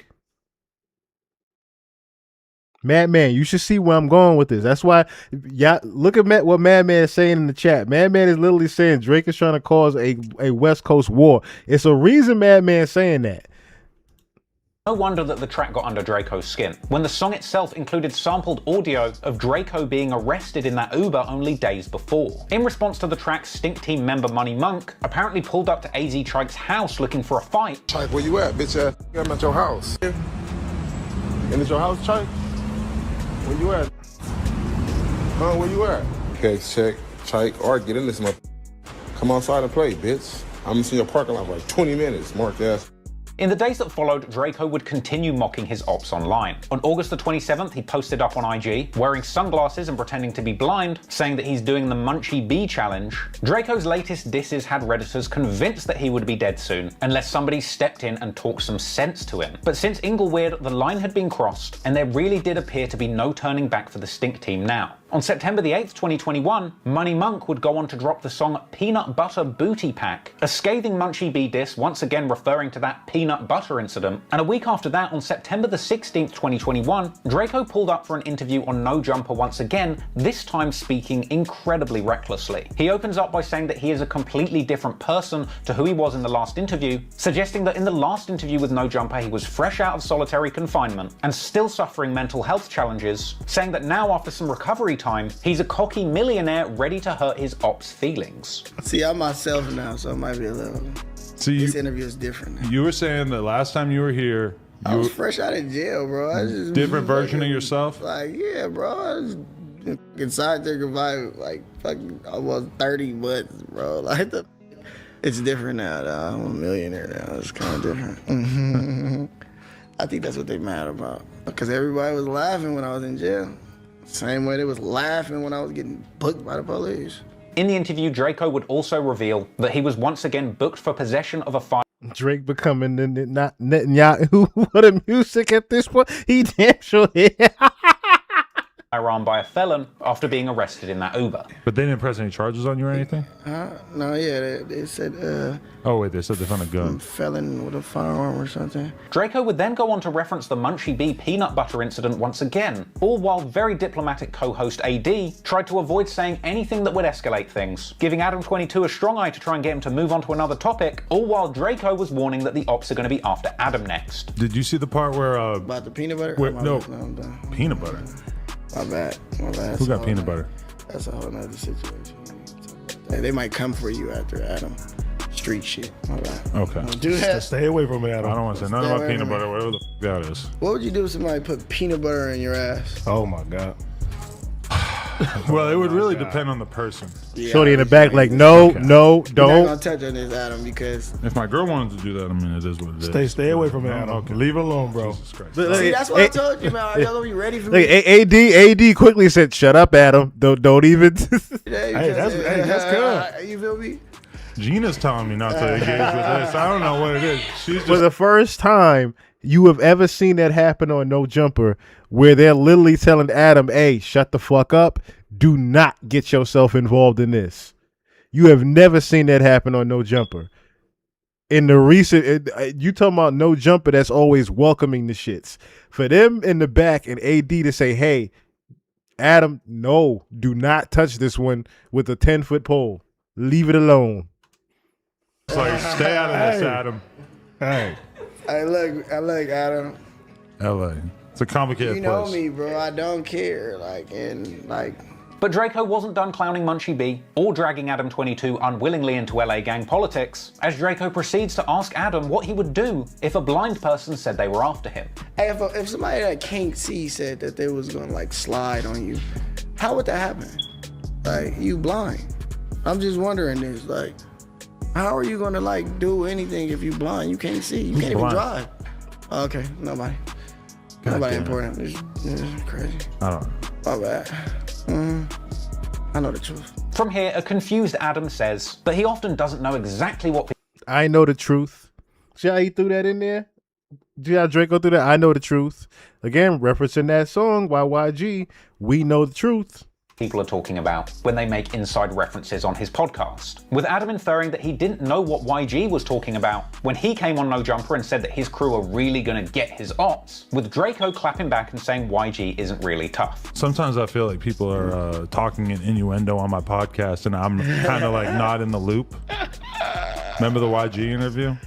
Oh yeah, I don't know anything about that. I didn't really get that there were coded messages in there that you would feel a way about. Nah, it wasn't no coded messages because people are not like that, so it don't even matter. That's kind of like what he said. People are not like that. They don't even matter. What had happened was, what's going on?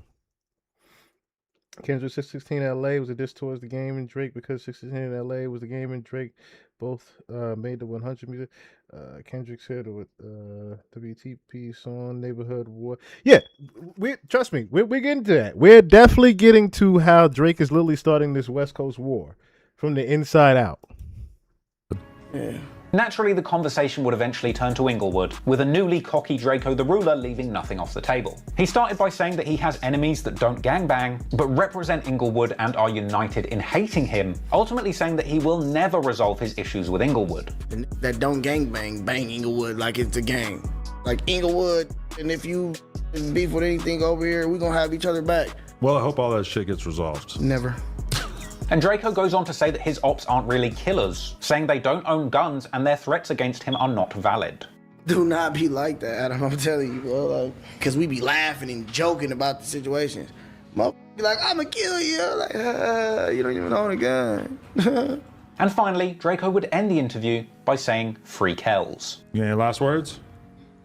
Yep, free kills. Once again, not all of Draco's fans were pleased at his latest appearance. Redditors on Cali Banging would come out to say they were annoyed at what they described as Draco's arrogant street god persona, with some pointing out that his ego had gotten out of control and saying that he finally got a second chance at life, beating his case, and yet now he's deciding to go straight back into the dark depths of LA gang politics. Literally the same angle of Mo 3. It's like, my nigga, you got a chance to make it different now. You don't have to go this route, yet you are. And like I said before, the Freddie and Yella Beezy to this situation would be K-Dot and YG. These are statements that would echo earlier concerns from Draco's fans that his destructive and confrontational attitude would end in tragedy. But at this point, the wheels were in motion, and Draco's path into one of the most dangerous situations that the gang lifestyle has to offer would now be unstoppable. A few days after his No Jumper appearance on September the 19th, 2021, Draco would speak again in an IG story, saying that the Bloods actually like him apart from the ones in Inglewood. Oh, bless me. Northern Cali Bloods.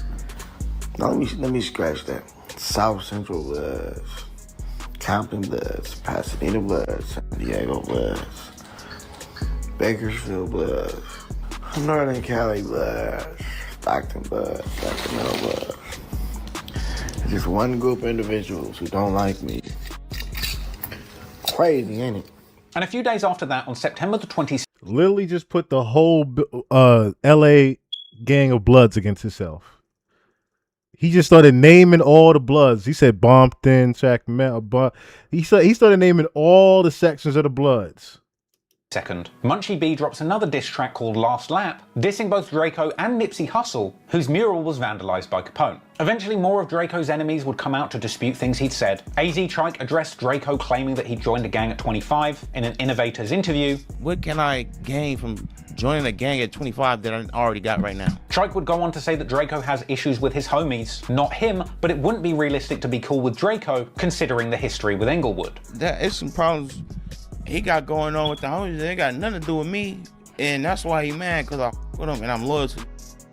In conclusion, Trike would say that he believes that Draco is simply hating on them. It ain't no beef, this is a bitch, and he be hating, like, it's weird. The day after that dropped, Draco would continue putting his pressure on Inglewood, posting a document purporting to be proof that Frosty had snitched. Then on October the 14th, 2021, Rucci and AZ Trike pull up to No Jumper for their own interview, with Rucci mocking Draco for making the song Ingleweird a song all about dissing AZ Trike, when Trike isn't actually from Inglewood originally. The song called Ingleweird, it's about him. He not from Inglewood. They would go on to say that everybody in the Stink team sucks at rapping, apart from Ketchy and Draco, who they say is hanging on by a thread. It ain't rapping because them can't rap. Well, there's only one over there that can rap, and he hanging on by a string. Who you over there?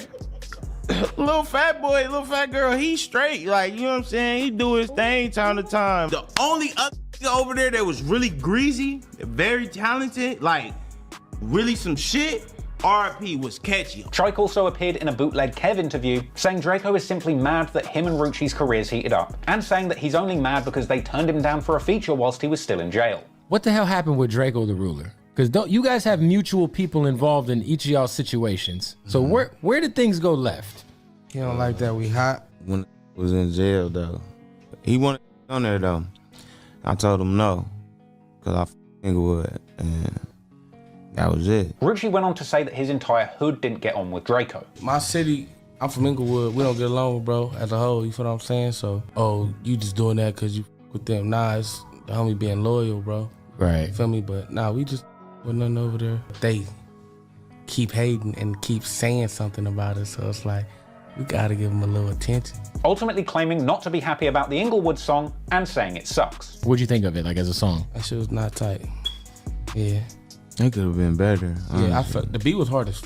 You know, it didn't sound threatening. Like, nah. At this point, a whole lot of tension had brewed between the Stink team and Inglewood, and it really was just a matter of time until the two groups bumped into each other and things boiled over. But for now, Draco and the Stink team would be more focused on music and money, spending time performing on their Long Live the Great tour, dedicated to the memory of Ketchy the Great through September and October, with Draco eventually playing a big December 12th show on the bill for LA's Rolling Loud Festival. This was a big opportunity for Draco to perform in front of a crowd of tens of thousands of fans. It must have been an enormous moment for Draco's career, to have beaten the death penalty and a life sentence, getting out and overcoming the trauma of years in solitary confinement. Now, Rolling Loud. Rolling Loud. Say it one more time. Rolling Loud. Because this just hit me like a ton of bricks earlier. Being that was Draco's last performance, is Rolling Loud.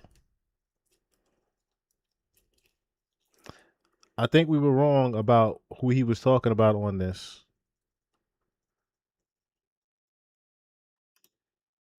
Because, hold on.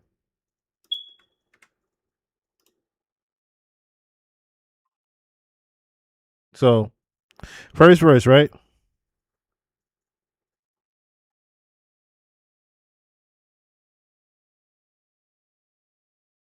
Hand me the tools like I'm picking a lot. Me and white bitches been kissing a lot. My honor comes from the shit that I do for the ones that I love. It's between them and I. Your honor comes to the court and he offers a plea deal so that you could cut off some time. Nowadays, y'all don't want put in no work. Y'all just want jump to the front of the line and hurry up and run out the 9. Baby boy, please. I heard what you said to little bro about me. Yeah, and when you run into the Iceman, what you gonna do except freeze? You're not about to squeeze. You not in the streets. I'm cutting niggas off at the knees. They ain't standing on business with me. From lying, I'm flying economy. Give me a motherfucking seat. Now we know this part was about Ross, but look what he says right after this.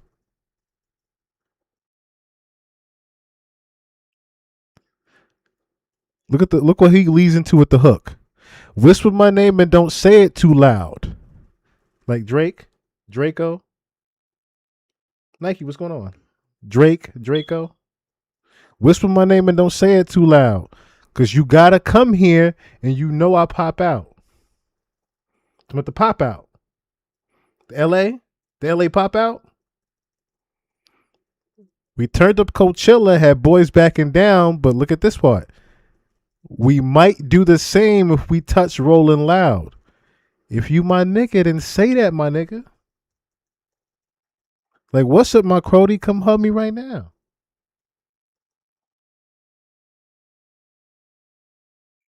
He was talking to YG. The hook was literally talking to YG. Like, yo, I thought we was cool like that, bro. What happened? Oh, nah, I know we ain't cool. I know why we ain't cool now. I heard what you said to little bro about me. To my Kendrick. I know what you said to Kendrick. I know what you said to him about me. But that's why you don't really want to, you know what I'm saying, bump into me like that. Because you know what I had did for your career at one point. You don't really want to bump into me like that. You don't really want to talk. I know it's been 10 years since we did a record, but you know, as he said on Too Hard for the Fucking Rate, yeah, what happened to the mustard slaps you used to have? What happened to them DJ Mustard records you used to have, YG? What happened to that? Where'd they go? Why you ain't got no more Mustard records? That's a whole nother story. That's a whole nother story right there. That's not saying that they're not cool no more, but excuse me, there is something with that. It's no different than why Roddy Ricch. I'll just say it like that. You don't hear no more Roddy Ricch right now, do you? It's a different reason with that. But yeah, Whisper My Name hit me like a ton of bricks. I was like, oh, that hook is at YG. That hook is at YG. With that, because I kept like, why would he emphasize that Rolling Loud part? He was emphasizing it because of Draco. and building up your rap career to the point where you've got thousands of adoring fans screaming his lyrics at the top of their lungs. Getting to this point was an incredible achievement for Drakeo that's nothing short of amazing. But the sad fact is, this show would be the last one that Drakeo would ever play. Rest in peace to Drakeo the Ruler. We're going to get into the details of, that evening here in just a second. Next thing I want to get into is that other part of the string that I was talking about. Now I want to get into that other part of the string that I was talking about. Make sure I pause this real quick because I don't want it to play. So we play this little part right here the murder of rapper Drakeo the Ruler has been unsolved until today. Mark. I'm gonna play because this in this IG video, rant. I'm revealing the name of the person who killed Drakeo the Ruler. Yeah, I'm revealing the face of the person who killed Drakeo the Ruler. We're gonna get to that. And I'm breaking down in grave details how they were able to kill Drakeo the Ruler at a. All right, shut up, because you want to pause. Trying to pause you. Had to shut you up for a second. Anyway, I'm gonna play this clip right here.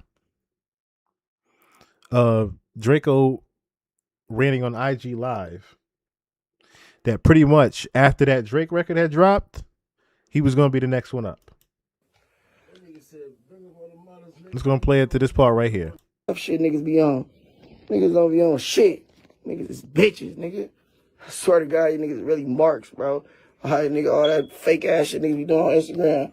Niggas don't be on none of that shit, bro. None of that shit when they see a nigga. It's all, let me hold your dick for you, bro. Like, get your gay ass away from me, nigga. Yeah, homies, bro. Fuck.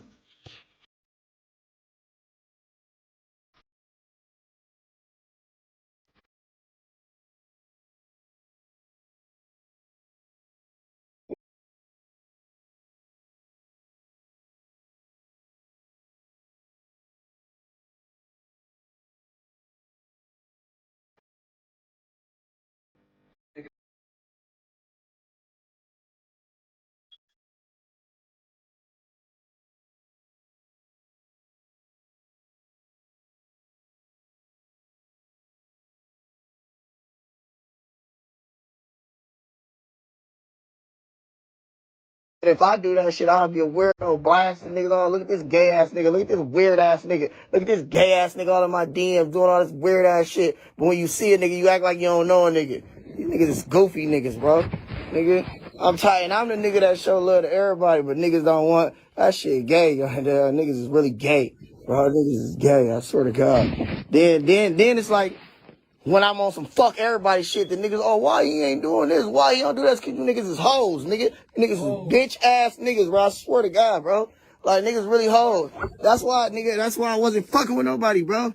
That's why niggas like, oh, that nigga Drakeo don't fuck with nobody. This is exactly why I don't fuck with nobody, bro. Don't ask me for no songs on the dead homie. Don't ask me for nothing, bro. When niggas labels come and be like, oh, you need to do a song with the hottest nigga. Guess what, bro? I'm the nigga, bro. Turns out I'm the nigga. Turns out I'm that nigga, bro. Turns out it's not the other people that you think it is. Turns out it's me, buddy. Turns out it's me, buddy. Yeah. So when they want you to get that one song with me, bro, to boost your career, and you just signed that deal, and you need a song with somebody from California that's popping, guess what, buddy? I'm the person. No, nigga, the answer is no. Dead homies, no. Now, notice how he said California. Now, who you think he was dissing when he said that? Because it wasn't just YG when he said that one. Well, remember what I said before about Drake needing someone as far as the avenue, as far as the new nigga that he had now made popping in LA was now going to be Drakeo? And the only person to pop that bubble was who? So I'll say it. Now, Drakeo's family believes that Kendrick Lamar is copying Drakeo's flow. I'm here to tell them this is a lot deeper than just copying. What Kendrick Lamar is actually doing is sinister and is more evil than what they believe is happening. This is not surface. This shit fucked me up. Level. This goes deep, like really, really, really deep. I mean, because what I actually was listening, because I mean, I'm not a big Kendrick Lamar person listening to his music. Yeah, I'm really picky with music, you know, just being that I'm a musician and all that. But I heard this one song of his. I'm like, wait, I didn't know if I was listening to a Draco song that I just didn't hear yet. I'm like, oh, this is one of my son's songs that I haven't heard yet. And then that's not Draco. That's Kendrick Lamar. I'm like, wait, that's Kendrick Lamar? He sounds just like. And then that's when I knew right there, oh, this guy. He sounds the rhyme pattern, the syncopation, all of that was the same. The flow, everything was the same. Now, far as him giving him the props, maybe it was a politic thing. Maybe it was politics. You know what I'm saying? I can't be trying to go on that bandwagon right now with what I'm trying to do. I'm trying to make this positive movement, you know, right now with, you know, these rappers and this rap stuff. And if I, you know. Yeah, Kendrick, why wouldn't you pay homage to Drakeo the Ruler? Even if you didn't, you know, take his flow as his father is saying, why wouldn't you even pay homage to Drake the Ruler after his passing? Shout out Draco, you know, and just let people know I'm using this flow that might be bad for what I'm trying to do. So I can understand it on that level, but at some point, you got to keep it real. The family has it half right. Kendrick Lamar wasn't copying Draco's flow to pay homage. He was mocking Draco. He was dissing Draco. Kendrick Lamar is a Compton Pyru, an active gangbanger. And when you see what he did to Drakeo the Ruler, it would actually change your perception and view of Kendrick Lamar. People view Kendrick Lamar as this square who is above gangbang politics. No, Kendrick Lamar is an active gangbanger. And what he did to Drakeo the Ruler represents that. What the family and fans of Drakeo the Ruler saw as Kendrick Lamar copying Drakeo the Ruler's flow as paying homage without saying his name is actually Kendrick Lamar linking up with other Bloods and Drakeo the Ruler's ops to diss Drakeo the Ruler using his own flows.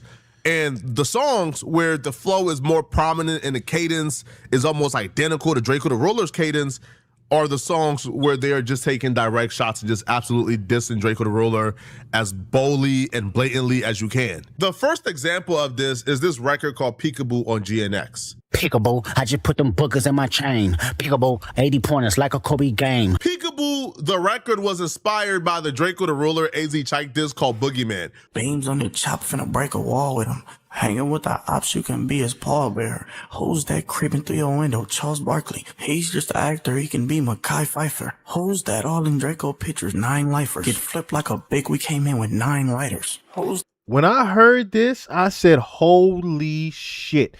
That style and flow is all over the entire GNX record. The entire album is Draco's flow. And I said, where's Kendrick getting this little new style from? Like, he had unlocked a new style and flow that was kind of funky and representing LA. I was like, yo, this is dope. You didn't figure out your nice little commercial style. Then I hear this and I'm like, wait a minute. Wait a minute. Not only did you, as they wanted to think, pay homage, not only did you reference and use his flow and his style and cadence for just Peekaboo, you did it throughout the whole album on top of you did the record with AZ Chike. You did it with a known op of his. Peekaboo was featuring AZ Chike. And nobody even peeped that. And as you just what I said, remember that name AZ Chike while we're looking at this. And you clearly saw who AZ Chike is. A very known enemy of Drakeo. So I kept saying, if you want to look at who is the Freddy and Yella Beezy to this Drakeo the Ruler murder, it's Kendrick and YG, goddammit. Because look how this shit ended up happening. Right after Drakeo dies, you even heard his father say it. Yo, that sound like, I thought that was my son. I thought that was one of my son's records that hadn't come out yet. That's Kendrick Lamar? He sounds just like my son. Who's that creeping? It's the boogeyman, Peekaboo. 34 shots hard the box when I stick him more. Kendrick Lamar then proceeds to put the same person Drakeo the Ruler is dissing in Boogeyman AZ I'll play it Chike, again for y'all. Drakeo the Ruler's #1. Who's that creeping through your window? Charles Barkley. He's just an actor. He can be Mekhi Phifer. Who's that all in Draco pictures? 9 lifers. Get flipped like a big. We came in with 9 lighters. Who's that creeping? It's the boogeyman. Pickable. 34 shots hard the box when I stick him more. Kendrick Lamar then proceeds to. I'm sorry. I know they're gonna get me for this. They're gonna get me for this. But, bruh, they're gonna get me for this. Man, come on, camera for this real quick. So I gotta take this off. I don't like showing my history. But this gonna fuck y'all up. Look, somebody did an actual blend. I'm talking about like an actual like a good ass blend of that Boogeyman record. That's another thing too, right? Kendrick being called the Boogeyman, and Draco has a song called Boogeyman. That is a crazy one right there. That's a crazy. Yo, look how identical these two fucking records sound, yo. Listen to how identical these two motherfuckers sound. Listen to this shit right here, yo. I just show up to the function with the scoreboard. Man, these pussy niggas got me up in war mode. I ain't going back and forth with a cornball. What is 40-ounce bounce like a porno? Pizza party, not delivery, it's the giorno. I'm finna put 90 shots in his torso. Caught him at the stop and go, lock and load, no warnings. He's a rapper, but I made his hip rock and roll. Cold devil, I'm walking through here with chinchillas. They gon' drop yellow liquor when they hear this song. Doggy dog world. As if he was on the record his damn self. As if that was his goddamn record. The Boogeyman record blended with Peekaboo. I was like, wow. How distinct that is. I need to get rid of some of these up here because Google is killing my shit. Google is killing my shit. Like, killing my shit. Put the same person Draco the Ruler is dissing in Boogeyman AZ Chike, Draco the Ruler's #1 enemy, his top op in music, the rapper he hated the most, more than YG, AZ Chike. Kendrick Lamar proceeded to put AZ Chike on the Peekaboo record as both Kendrick Lamar and AZ Chike makes a mockery and takes shots at Draco throughout the record. Peekaboo, why you acting tough on IG Live? Peekaboo, you know my little they rocker. If you know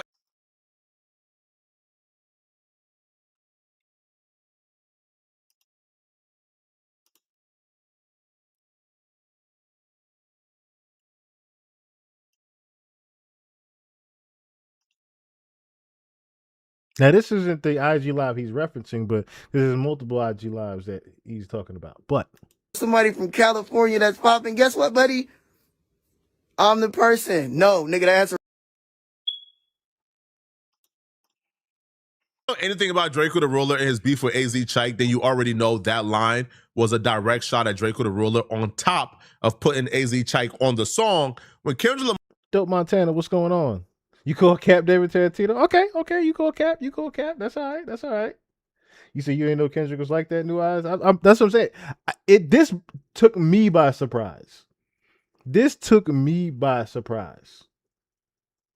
But then, like I said, when I hear it for myself, just the Peekaboo record made me listen to the rest of GNX again. I said, yo, that whole cadence is throughout the whole GNX.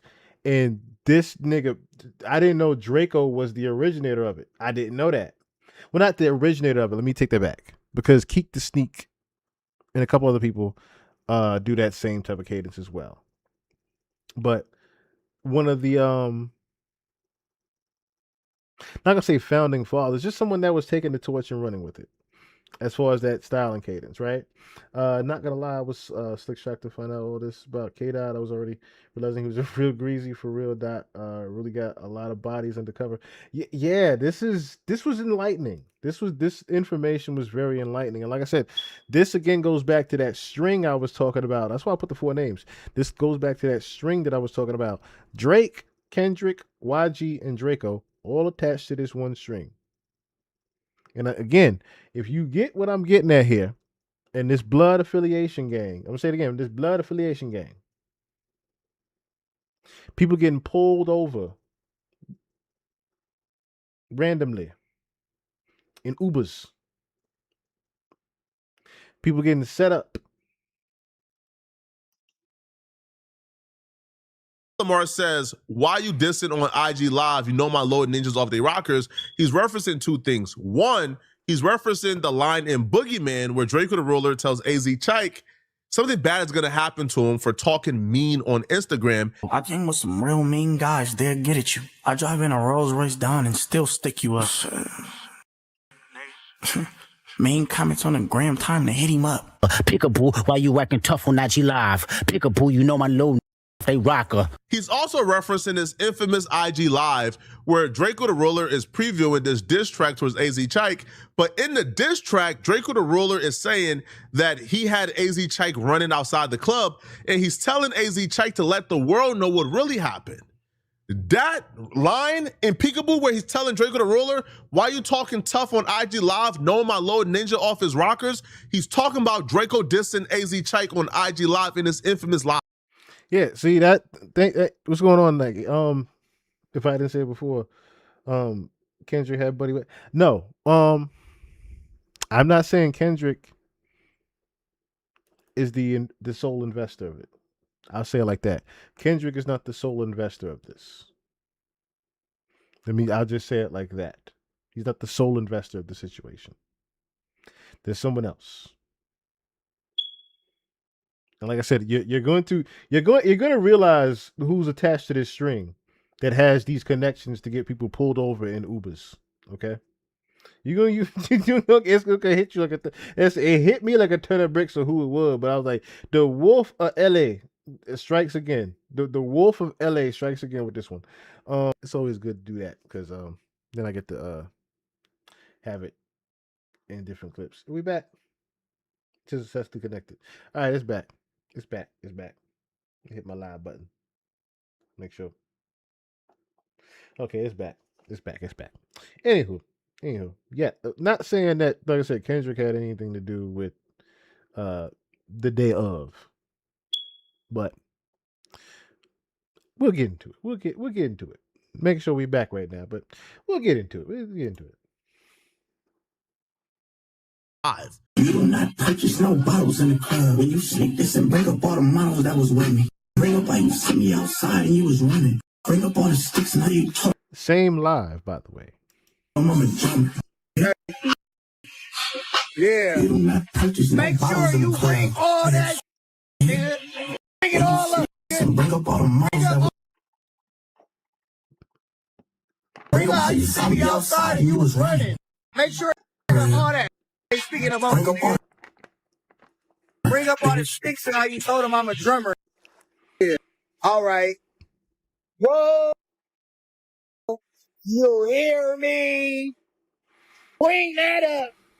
AZ Chike's breakout song at the time of this IG Live was called Bottles. Draco the Ruler is telling AZ Chike, yeah, your song is Bottles, but you ain't buying no bottles in the club. Tell him how many models I have with me. Tell him how I had you running outside the club. Now, he's telling AZ Chike, yo, whenever you bring up my name, bring that up. Bring that up. So, Kendrick absolutely dope, Lamar Montana. man, why are you talking tough on IG Live? My little homie is off his rocker. That absolutely happened. That was the investor in that. Leo Cohen. Lucian Grange was the sole investor with Dr. Dre and Kendrick getting at Drake. Absolutely. Now, they both responded back to that Draco the Ruler IG Live because the hook in Peekaboo, right, outside of Peekaboo, was what they talking about. They ain't talking about nothing. That's a response to Draco saying, yo, bring it up whenever you bring up my name. So they're responding back with, man, what he talking about? Man, he ain't talking about nothing, bruh. Peekaboo, surprise, that mac and cheese. Peekaboo. Let me FaceTime my op up the street. Peekaboo. Yes, AGs, I'm putting something to sleep. Heard what happened to your mans, not sorry for your loss. What they talking about? They talking about nothing. What they talking about? They talking about nothing. What they talking about? They talking about nothing. I don't know how much clearer it could be. Like Kendrick Lamar mimicking Draco the Ruler's flow on GNX was not him paying homage. This was him dissing Draco the Ruler every chance he got. Now, AZ Chike dissing like Draco, he has every right to diss Draco. Like, I don't think anybody who's saying AZ Chike is wrong for... There's 3 records on there that diss him indirectly, right? Squabble Up. Because in the video, they're going to get to the second. In the video, he literally disses Drake. I didn't realize, we was trying to catch the subliminals, and they was like real vague subliminals. They didn't seem like they was really dissing Drake. But they was dissing a different Drake. They was dissing Drakeo. Squabble Up's video was dissing Drakeo. Squabble Up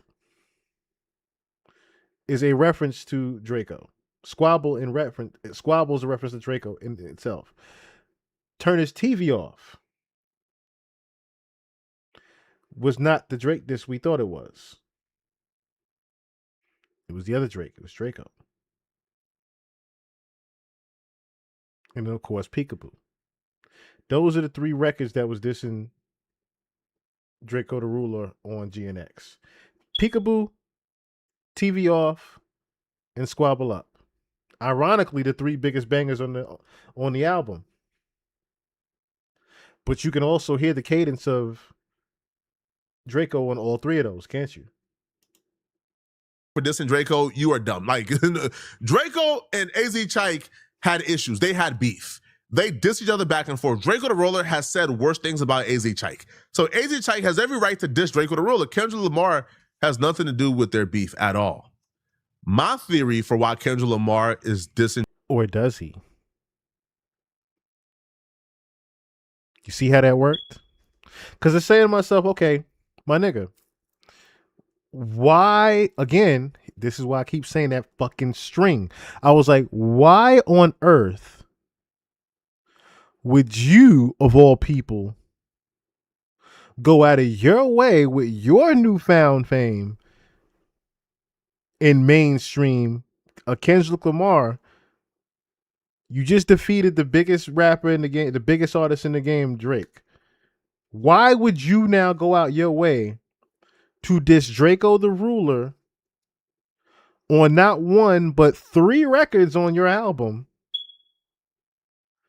And you have his main enemy on one of the biggest records on the album. Why would you do that?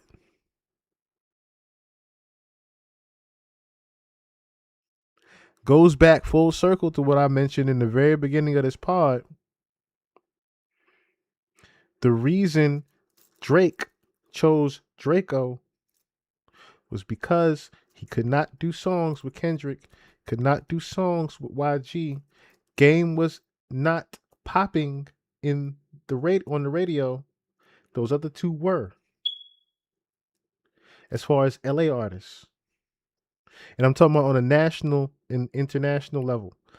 YG, Kendrick are the only 2 that were popping on the international level as far as the rap scene goes that were connections to the West Coast sound in general. That Drake could be affiliated and connected with. His 21 Savage in Future was YG and Kendrick.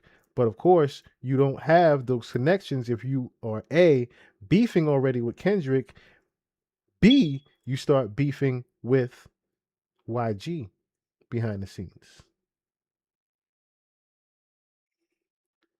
And of course, you already don't even have the connection of a Nipsey. You ever ask yourself why there's no Drake Nipsey Hussle record? Or should I say, there is a Drake Nipsey Hussle record. You ever ask yourself why there's no hit record following Nipsey's Victory Lap? You ever ask yourself why Drake didn't do a record with Nipsey during the Victory Lap run? Because at the time of Victory Lap, there would have been, number 1, no need for a Drake. 2, this particular string of connection right here that I'm talking about. There's one person, again, you said it, David Tarantino, the big homies. There's a big homie that's there. That's a connection here to all 4 of these people. There's a big homie. There's one big homie that is connected to all 4 of these. And Drakeo the Ruler and being so ruthless. A, he's an active gangbanger. He's from where he's from. He's a Compton Pyru. And the people he's linked up with don't like Drakeo the Ruler. But then 2, this was a way to get back at Drake, right? Drake was distraught. Drake was very upset over the death of Drakeo the Ruler. Drakeo the Ruler. And see, everybody's connecting the dots as far as the Drake part, right? But I already peeped that part. Who's Kendrick, big homie? Oh, you. Oh. This is where I say this is what's going to slap everybody. This is the one that's going to slap everybody. Because it hit me. It slapped the shit out of me when I figured out who the wolf of LA was. I was, oh. But again, Drake needed a Draco the Ruler. And the next big star, being that Draco the Ruler was now dead, the biggest star that was going to be shining out of LA was going to be Kendrick. Pretty much, you know how Mortal Kombat got that leg sweep? That's pretty much what happened that Kendrick Lamar did with Draco the Ruler. Leg sweep. That's what happened.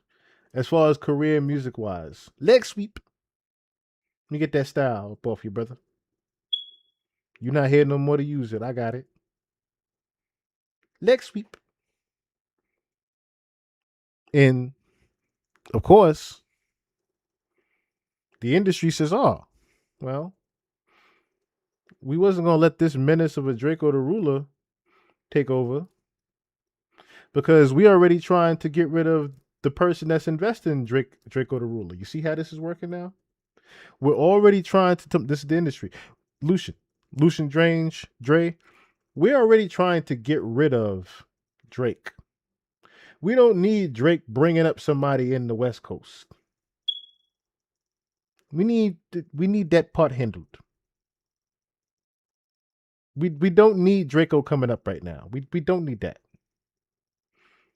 I see what Drake is doing. I see how Drake is trying to move over to the West Coast by trying to get underneath. As Drake always does, he goes into the back door. Draco was the back door. We see what you're doing over here, Drake. You will not. Your value to the industry is going to be devalued for right now. Of course, we see the rise now, the comeback. Got to give it to that boy on that one.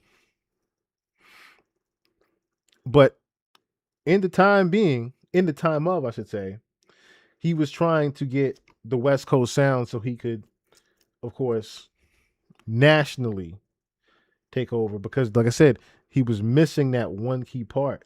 Because he already had New York, he already had the market of down south. He was just missing the market of the West Coast. He was just missing the West Coast. Nah, ain't top dog. Ain't top dog. You getting close though.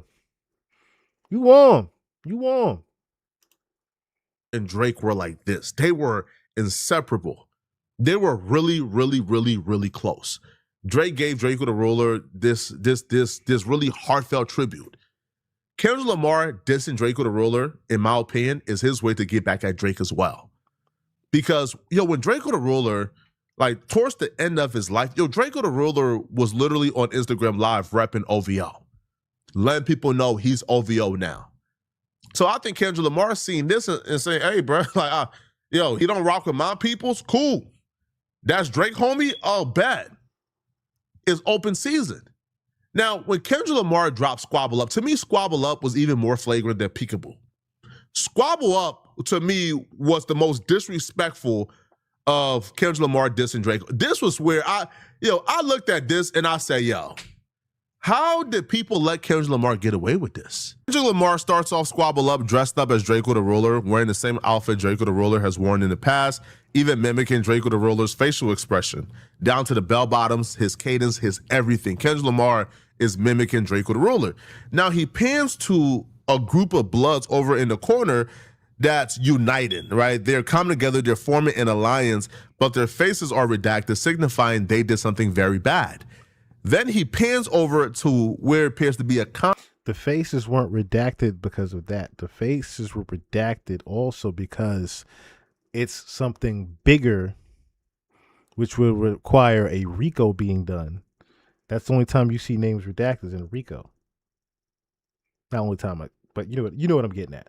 That's the only way you would have seen, as far as like a gang being united, RICO. Your name's being redacted would have been in a RICO. See what I'm getting at? Meaning that there's more than one person and there's a head here that actually had the call on this. There's a bigger head that had the call on this. That's why it would have to be redacted. Concert is going on. Yes, the concert background. This is the part that threw me the fuck off. This part right here. Because everybody looked at it like, oh, he's just celebrating, LA culture in the video. No, this was actually about the concert. And then he pans over to a fight happening at the concert. And then he pans over to a memorial where it says rest in peace, signifying the death of Drakeo the Ruler, which is an obvious depiction of the series of events that took place as the Once Upon a Time festival that took the life of Drakeo the Ruler. He got there at a festival, a group of Bloods with alliances, they came together, a fight broke out, and Drakeo the Ruler ended up dead. But here's the worst part. So Kendrick Lamar is kneeled over this memorial that's supposed to be about Drakeo the Ruler, right? So he starts to rap in Drakeo the Ruler's cadence, starts to use the same facial expression as Drakeo the Ruler. Clearly, this is him mimicking Drakeo the Ruler. Now, people is calling this like some type of homage. They're saying, oh my God, Kendrick Lamar is paying homage to Drakeo the Ruler. But no, if you pay attention to the lyrics, while Kendrick Lamar is over Drakeo the Ruler's memorial. Again, this is him like he's in the middle of Drakeo the Ruler's memorial and he's rapping these lyrics, essentially dissing Drakeo the Ruler and taunting his death. Pipe down, young. These some whole other politics. Hit him and some him. That's a lot of. Don't hit him. He got kids with him. My apologies. Ghetto child. Here was Blackie Mouse with the Smirnoff. Yee-haw. We outside. Boy, they about to kill him off. Standing over Drakeo the Ruler's memorial while rapping, pipe down, young. This is a whole nother politics. Don't hit him. He got kids with him. He referencing that part where he was on IG with his son getting pulled over. Now, why would Kendrick put that in the song? Don't hit him. He got kids with him. Because remember that officer actually said, yo, what's up, blood? Telling Drakeo, yo, the Bloods ain't nothing to play with, bruh. These politics ain't for non-affiliates, homie. This is a different ball game.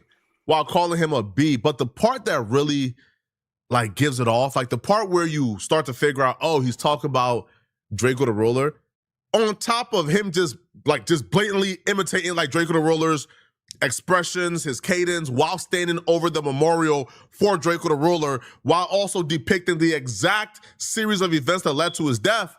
The part that really gives it away when he was like, yo, ghetto child, Black and Mouse with the Smirnoffs. That sounds like a random bar. That sounds like a throwaway. That's not a throwaway bar. No.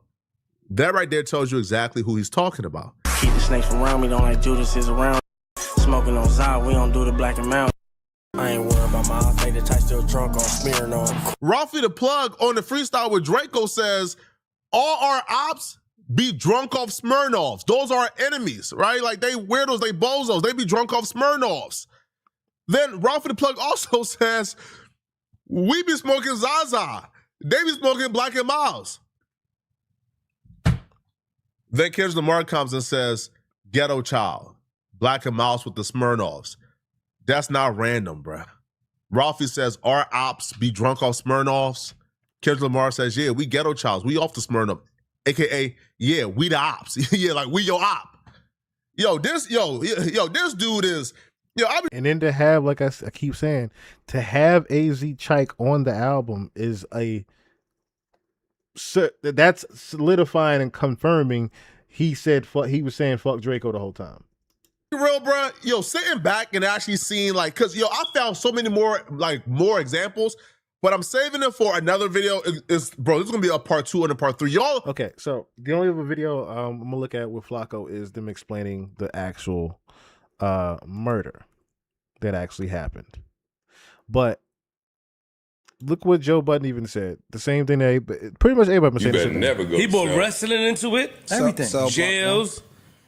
He was smart. He's flowing like somebody. West Coast people tell me. I don't know. This is Drakeo, rest in peace. This is... You just can't lean towards a side. You got to tell the truth. Like, people were pretty much figuring out. There's going to be a... Now, this was eerie as fuck when I came across this part right here. This was eerie as fuck. Mysterious tape with all the LA artists that came up under the Drakeo wave. It's gonna be some special tape that's gonna come out with all the LA rappers, right? And the only person that's gonna be missing is me. But it's gonna be all the niggas that came up under my wave, all the shit that I created and started. Let me guess. And then the special producer that's gonna produce this tape is gonna be Mustard. Mustard! Let me guess. This is before this happens.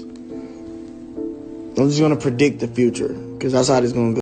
There's gonna be a mysterious tape with all the LA artists. That's eerie as fuck that he predicted the GNX album. That's eerie as fuck that he was able to predict that. Now, I gotta use the bathroom real quick, but this is also what set things off, right? Glasses Malone was pretty much the one that set things off, saying that Drake was the investor in the YG questioning at Complex.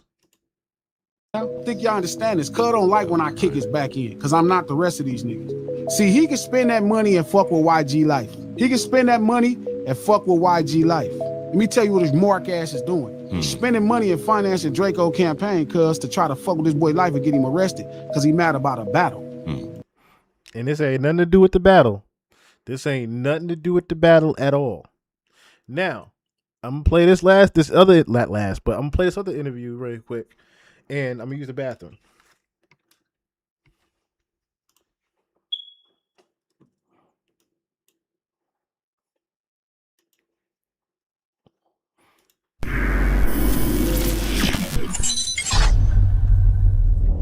But then we forget there was the Chris Brown Quavo beef. We forgot about that. We forgot about that. Who do you think won that? Quavo's not a fucking battle rapper. And Chris Brown being the R&B singer, I give him a little of the edge because people was like, yo, CB got bars. He got bars. I still don't understand what that was about because it couldn't have been over Karuchi. No. It was about Sweetie, right? Sweetie and Karuchi? They said it was over Karuchi. Well, and it was also about Sweetie because Chris claimed that he was messing with Sweetie. But I don't think Quavo tripping that. People use their exes against each other. I don't think Quavo... Well, the whole thing is dumb because neither one of them are with any of these girls. They have no children. No. The girls that moved on. Yeah, Sweetie's with YG. Karuchi is living her best life. She don't want to be... Neither girl is trying to be part of it. No. I think Karuchi had like restraining orders and shit. This is true. So I can't see CB being emotional about her. But maybe he was crazy about her. He was crazy about her. Yeah, remember he got into it with like Tyson Beckford? Yeah, I'll tell you one person. Because Tyson just took a picture with her. I'll tell you one person he didn't get into it with about her. Drake shout out Chris Brown. He said, you know who even bang I said out there is CB? Chris Brown, YG in the game. And when he did that, I was like... Oh, Chuck T is... Oh! It's Chuck Taylor. Oh, I was wondering who Chuck T was. Okay, Chuck sorry. Thanks for clearing that up. So, when he did that, I was YG, like, Game, and Chris Brown. I was like, oh, shit. Like, that's all Compton. That's Chris Brown's claiming the Compton gang. YG's from a Compton. You see how Wack rubbed this? I'm gonna play this part back. This fucked me up when Wack did this right here. Because I didn't pay attention. They say pay attention to body language with certain Brown, shit. YG in the game. And when he did that, I was like... Oh, Chuck T is... Oh! It's Chuck Taylor. Oh, I was wondering who Chuck T was. Okay, Chuck sorry. Thanks for clearing that up. So, when he did that, I was YG, like... Game, and Chris Brown. I was like, oh, shit. Like, that's all Compton. That's Chris Brown's claiming the Compton gang. YG's from a Compton gang. Game is, you know, arguably one of the forefathers of Compton when it comes to music and so on and so forth. So when he said that, I was like, oh, shit. Because, you know, we got to TDE factor, which Kendrick's not signed to TDE, but still top. Is standing with Kendrick. Yeah. And then we have the Drake factor with Drake then showed us mad love doing songs and videos. But Kendrick has too, right? So we got the whole family thing that's been here when it comes to Kendrick and Top and TDE. Then you got the thing over here with Drake to where Drake's always showed us love and respect and favor. So Game is kind of like in the middle of it. So when he shouts Game out, you can't really say nothing about it, but as you question, what are you doing? Are you antagonizing Kendrick? But then again, we're cool. So what is it? What, you know what I'm saying? You not only put Game in the middle of things, but you put who else? Draco in the middle of that. That's why he was kind of shaken up on how to even respond to it, because he had to mask it with he always been showing us love. He couldn't say that he was putting Draco on. He couldn't say it. He couldn't say it. Now, is the reason why he couldn't say it. There's a reason why he couldn't say it.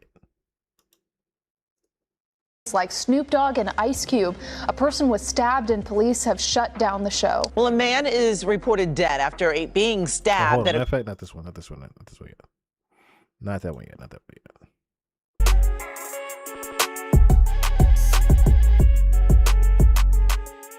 Yo, bro, did you see how the internet exposed Kendrick Lamar's secret agenda against Drakeo the Ruler?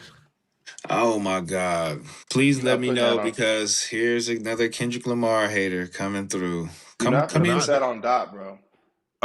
Okay, well, here are the facts, and y'all tell me if you guys believe this is all just fan conspiracy, okay? Okay. So before you get into it, welcome back to Rap Playlist Daily, y'all. We've been gone for a minute. Shut up. Get to it. About it and puts AZ Chike on the record. But here's where it gets deeper though, right? Yeah, but here's where it gets deeper. In the song Boogeyman, where Draco is dissing AZ Chike, he's telling AZ Chike, all that Instagram talk is gonna get you hurt. Kendrick Lamar says, like, one of the first lines of Peekaboo is, why you talking tough on Instagram and you know my little ninja off his rockers, right? Now, if you know anything about the Drakeo the Ruler and AZ Chike beef, these dudes used to stay on like IG Live. Drakeo the Ruler lived on IG Live, right?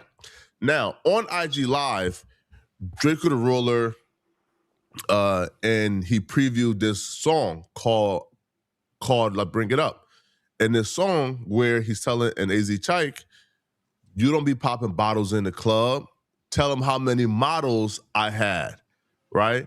And tell him how I had you dancing outside the club. So pretty much AZ Chike's like breakout song, like during that era, was called Bottles with I think Mike Sherm. So Drakeo is telling him, yo, you see me in the club with these models, you wasn't popping no bottles, and I seen you outside the club, Chike, and had you running. So then when Kendrick Lamar and AZ Chike is saying, yo, what they talking about? And then AZ Chike comes in and said, man, listen, bro, they ain't talking about nothing. What they talking about? They about nothing. That's a direct response to Drakeo saying, yo, when you bring me up, tell them how this happened, right? So this entire thing is like, yo, so Kendrick Lamar takes the cadence and the hook of Boogeyman or like a line from Boogeyman, then creates an entire song called Peekaboo, then goes ahead and put the op that Drakeo was talking about. Let me play the response real quick. Let me play the response. Because we know what that was. This is crazy. I think it's a response. It's a response I want to get to. That right there was a diss. Hold on. I think it is. I think it is a diss, but I think Kendrick Lamar is so genius that he's taking this diss. He's giving AZ Chike a chance to get his get back at Drakeo. And Kendrick is like co-opting his AZ Chike's beef, and he's getting at Drake. I don't think Kendrick has nothing to do with Drakeo, but he's taking this moment. Yeah, right? Yeah. I think Kendrick is taking. That's an ignorant response. No, I don't think he's dissing Drakeo. I think he's dissing Drake with Draco's with it. Okay. Because I really want to get into what actually happened and the audio of what happened that night. So At a concert in Exposition Park last night, TMZ is reporting because we're getting into that last part of that string now. the victim was rapper Drakeo the Ruler. It I think David got it. happened around 8:30 last night during the Once Upon a Time in LA Music Festival being held at the Bank of California Stadium. A couple of days ago, I made a post where I announced I'm about to expose and reveal who killed a really famous LA rapper. A lot of famous LA rappers have died. I never said the name of who I was about to expose. But when that post went up, almost immediately, hit dogs began hollering. One of the hit dogs who's been hollering the loudest, trying to get me not to drop this video, is Inglewood family blood Munchie B, who Drakeo the Ruler famously dissed in his Inglewood diss when he says, I just dropped 50 on a blind ninja, he ain't see it coming. He was talking about Munchie B. Munchie B thought that targeting me and my parents for something one of my relatives did would sway me from dropping this video. It didn't. Munchie would even make a threat that he wasn't done with me and he was gonna be at me every day if I dropped this video. Frederick, your real name, you know what I'm saying? But whatever, Frederick, Jala, I'm gonna tell you why your name, that last name on Inglewood family. Any female need to run from the Jala last name. It ain't straight. On any resume, it ain't straight. I swear to God, bro. Flacco, I'm not done right here, bro. I'm on your bumper because you're you's a horny frog, bro. On Bloods, why this nigga so mad? Come on, Blood, I don't understand. Blood, why this nigga so mad? Swoop! Because I'm confused, all right? If you have nothing to do with Drakeo the Ruler's death, if you or your homies and Inglewood families have nothing to do with Drakeo the Ruler's death, then why are you going so hard trying to get me not to drop this video? Once that didn't work, another blood from Inglewood called Frosty the Snowman, who in my opinion was put up to this by Munchie B, called Adam 22 and began to threaten Adam 22 that if I drop this video exposing Drakeo the Ruler's killer, that they're gonna treat it as if No Jumper dropped it. This is just age-old LA tactics. This kind of content it's gonna get treated like No Jumper's the ones dropping that content. Definitely. Which he's right. On one hand, I think Flacco's totally within his right to expose whatever the f he wants to say about an ongoing investigation. Because I mean, it's not any different than what happens in the real media world, where the New York Times, if they find out that there's an investigation going on into a alleged crime that Donald Trump committed, they are going to publish an article. We've been dealing with LA bullies our entire life. The reason why they contacted Adam when them coming at my family and me didn't do anything is because they think, well, Flacco is associated with No Jumper, so if Adam, can get scared, then maybe Adam will scare Flacco into not doing it. Or if Adam tells Flacco, hey, man, if you drop it, your job is at risk, bro. Just, again, LA bully tactics that didn't work, right? Because Adam isn't terrified, isn't scared. Nobody is scared of gangbangers anymore, Blood. That's a fact. Yeah, it is crazy calling somebody a horny frog. That was crazy. All right, gangbangers don't scare nobody. So, of course, none of it works. But I'm confused as to why Munchie B is going this hard because I'm in gang members' business. When Munchie B has kept me in gang members' business for as long as I known him. Somebody go ask Munchie B how me, a civilian from North Dakota, knows who shot and killed Rosemo in Inglewood. Go ask him. Just so the streets don't think I'm bluffing, I'm going to give the streets a hint of something right now that only the streets would know that I know. That's the hint. Now, I would never reveal this information, but if Munchie B have kept me in the streets business for a long time, why is he all of a sudden mad that I'm doing street content? Is it because he's intimately involved with Drakeo the Ruler's death? See, I asked Munchie B this on the No Jumper show. Again, from my perspective, if Munchie is saying he has nothing to do with that, then why Munchie be so invested that he's willing to diss me and go out the way to cause this much trouble? Hey, Flacco, hey. Look. Munchie B answer that question though. If Munchie B has He looking for a certain answer. I ain't gonna give it to him. Going out of his way. I feel like he's the only podcaster from Inglewood family, so he feels like it's kind of on him. So the families have something to do with that.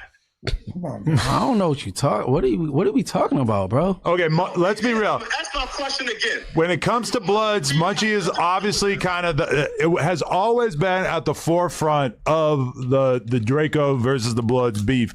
So I feel like it's not really that surprising that Munchie ends up speaking on behalf of the other side of that, right? I think like Munchie B has said he has nothing to do with that. The Bloods had nothing to do with that. Family had nothing to do with that. So again, if Munchie B and Inglewood families had nothing to do with that, then why is Munchie B so passionate about this and is causing this much trouble and dissing me over a potential video that don't even exist yet?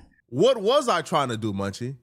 Well, if Munchie B don't want to give the world an answer as to why he's so upset I'm doing this video, then I'll give the world the answer. The reason why Munchie B is so upset is because the person who killed Draco the Ruler, the person who took the knife and actually stabbed Draco the Ruler, well, that person is really close to Munchie B. But of course, I'm not saying anything new because Munchie B slipped up and said on Clubhouse that he passed the bottle to Draco the Ruler's killer almost every day. No, man, Draco is dead, bro. What are we talking about? Don't make me disrespectful. Hold on, homie. Hey, bro, look. Hold on. Hey, you know Draco shit used to be on the table and ain't there no more, right? Hold on. You know Draco shit was on the table and ain't there no more, right? Hold on. You do know I did. I said Draco and his brother worked there on Friday. You know, on there every Tuesday, right? Shut your dumb ass up, bro. You sound, hey, bro. Draco is dead, bro. Hey, bro, the nigga that killed Draco, I passed the bottle back and forth to him all the time. What are we talking about? Bro, Draco. Now, did you hear that? I'm going to play that one part of back again. Listen with the guy in the background. Listen to what name he says that Munchie B is involved with. Hold on. You. Y'all caught that? Draco shit used to be on the table and ain't there no more, right? Hold on. You know Draco shit was on the table and ain't there no more, right? Hold on.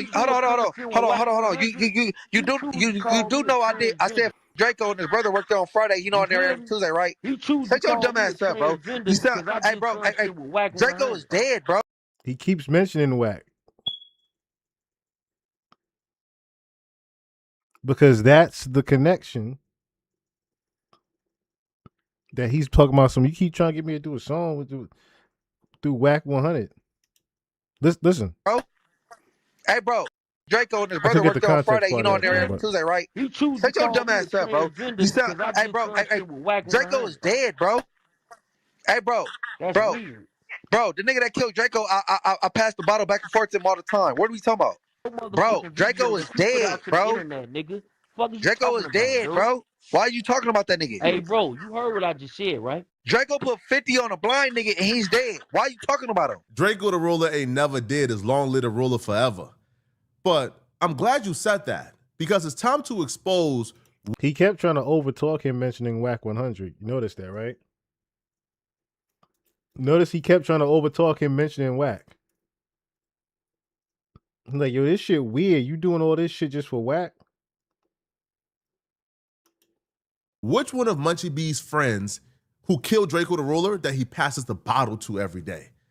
And I'm also glad, Munchie, that you contacted the Crips to apologize for saying too much because your homie is responsible for other people's deaths.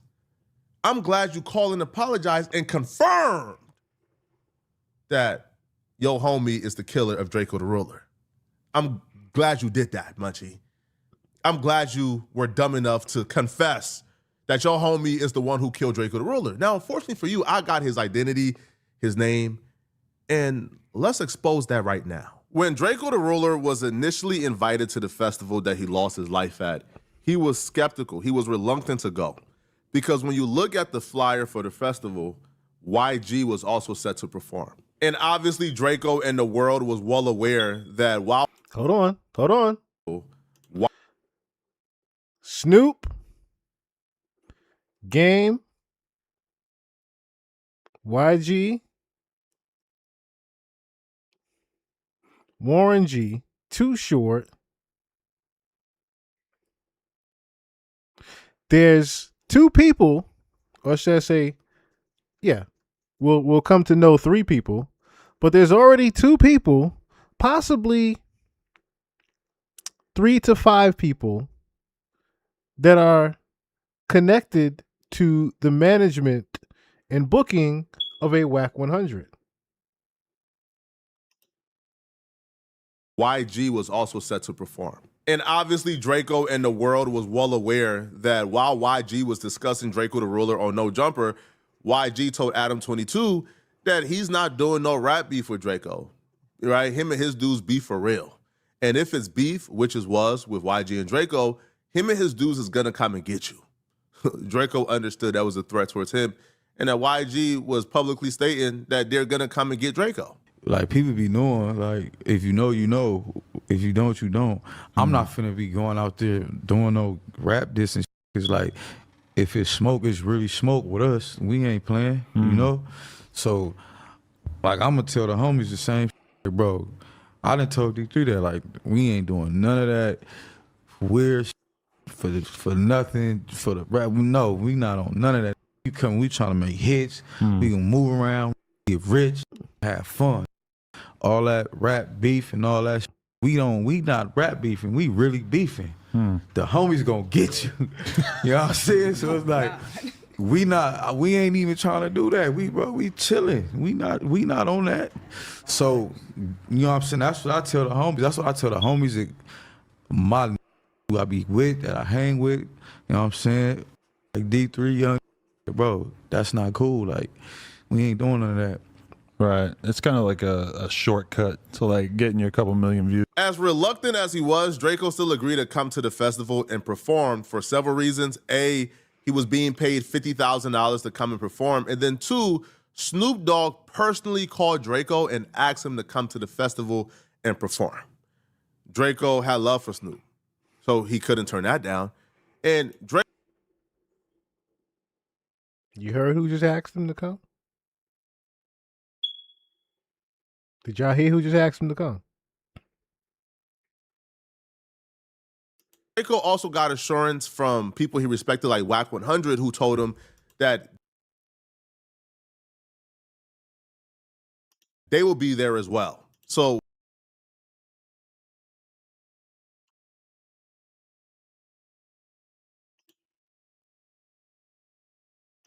he was being paid $50,000 to come and perform. And then 2, Snoop Dogg personally called Draco and asked him to come to the festival and perform. Draco had love for Snoop, so he couldn't turn that down. And Draco also got assurance from people he respected, like WAC 100, who told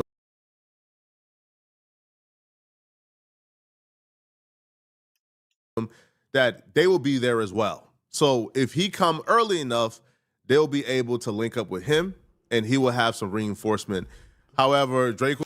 If you come early enough, we'll make sure you good. If you get here early enough, know what I'm saying? We'll make sure you all right. Right. The Ruler came super late and came after WAC 100 and his crew already left. We was actually waiting on Draco to make sure he got in and out right, but shit, we waited on him an hour and something. You know, I had 100 tickets. I had 4 artists performing.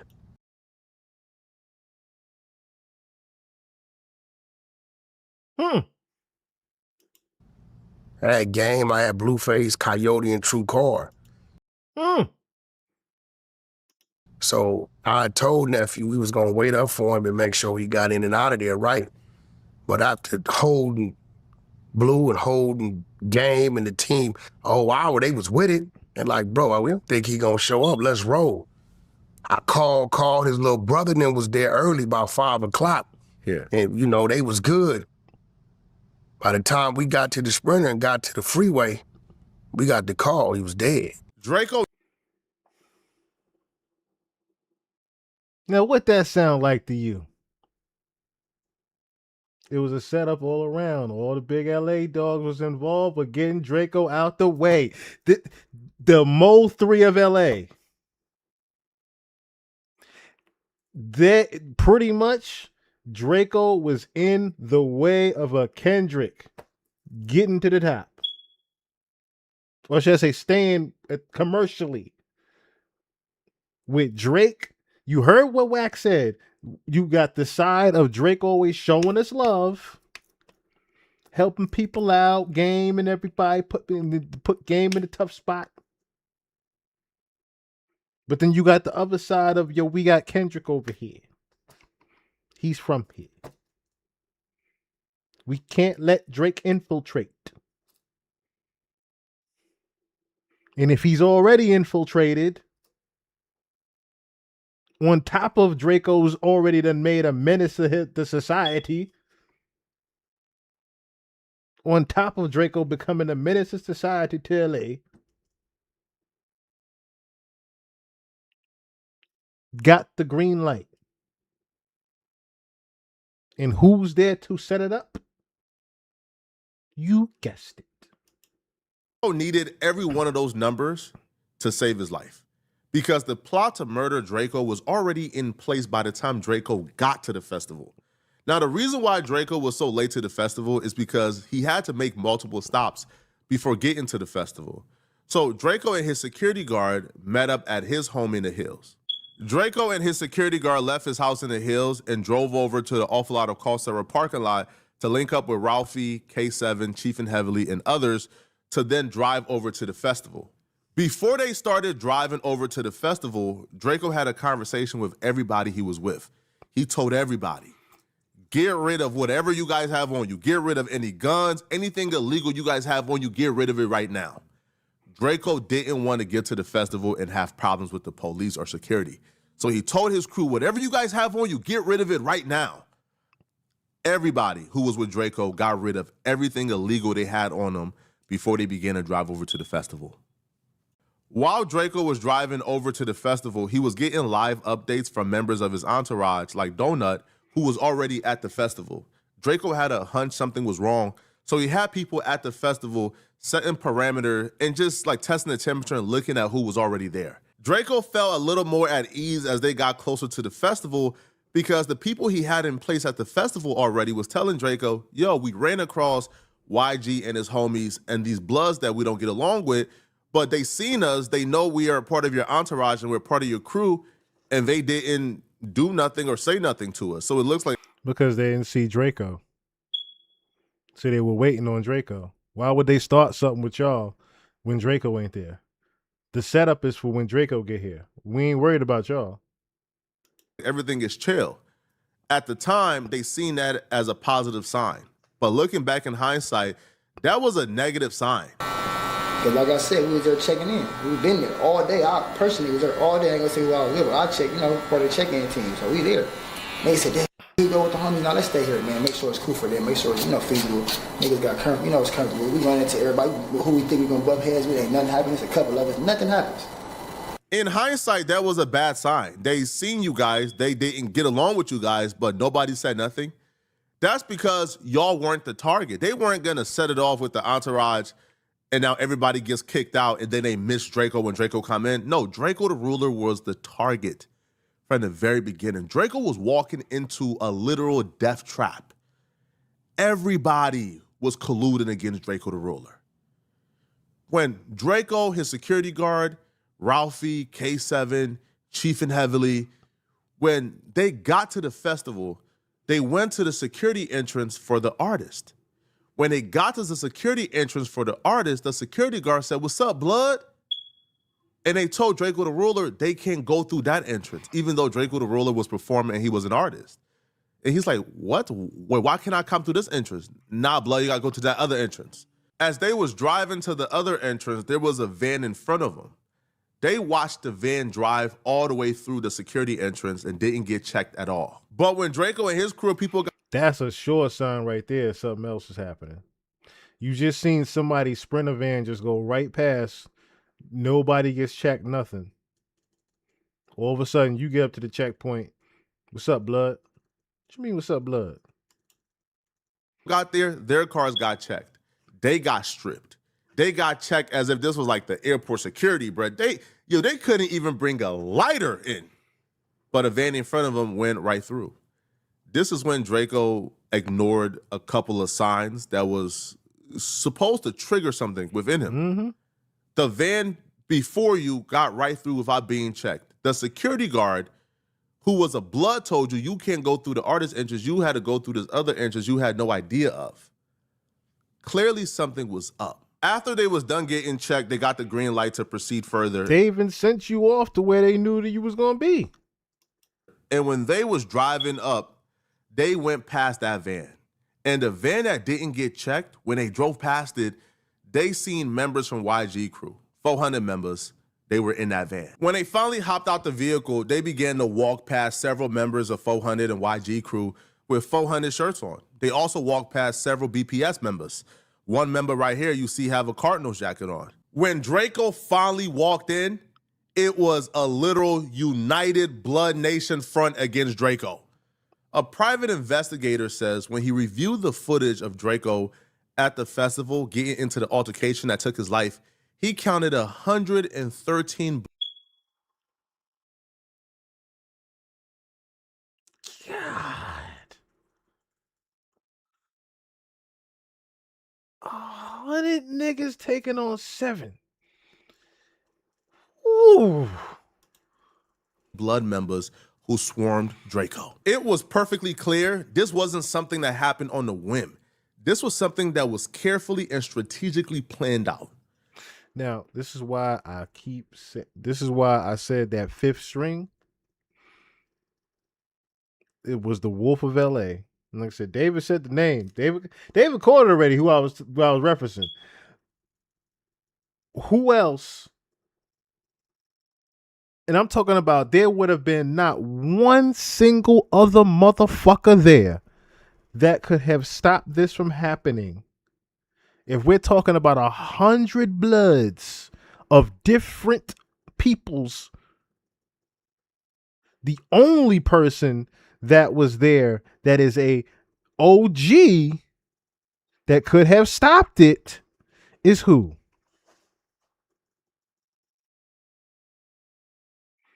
Because he had how many artists performing that night? So he was definitely there talking about we waited around an hour for him. No, y'all already knew what the fuck was happening at the other part of the venue. Talking about y'all waited for him to come out. Y'all already knew what was going on while y'all was there waiting for him. Kind of whack how they did that. Oh, we waited for him. Y'all didn't go looking for him, but you talking about we made sure he was all right. Y'all waited for him though. Y'all ain't go looking. You said it yourself. You waited for him. You ain't go looking for him.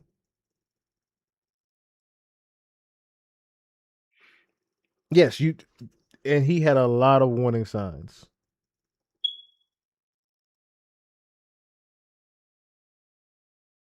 Yes, that we will look at that footage in a second because it also involves them showing whatchamacallit too, YG in it. This was a murder that was planned out days in advance. Because when Draco walked in, people had on ski masks. A rapper named K7 who was fighting next to Draco identified the man who was able to sneak in the knives to give to the assassins. His name is Gloves. He was YG's security guard for years, and he still is. Cheers.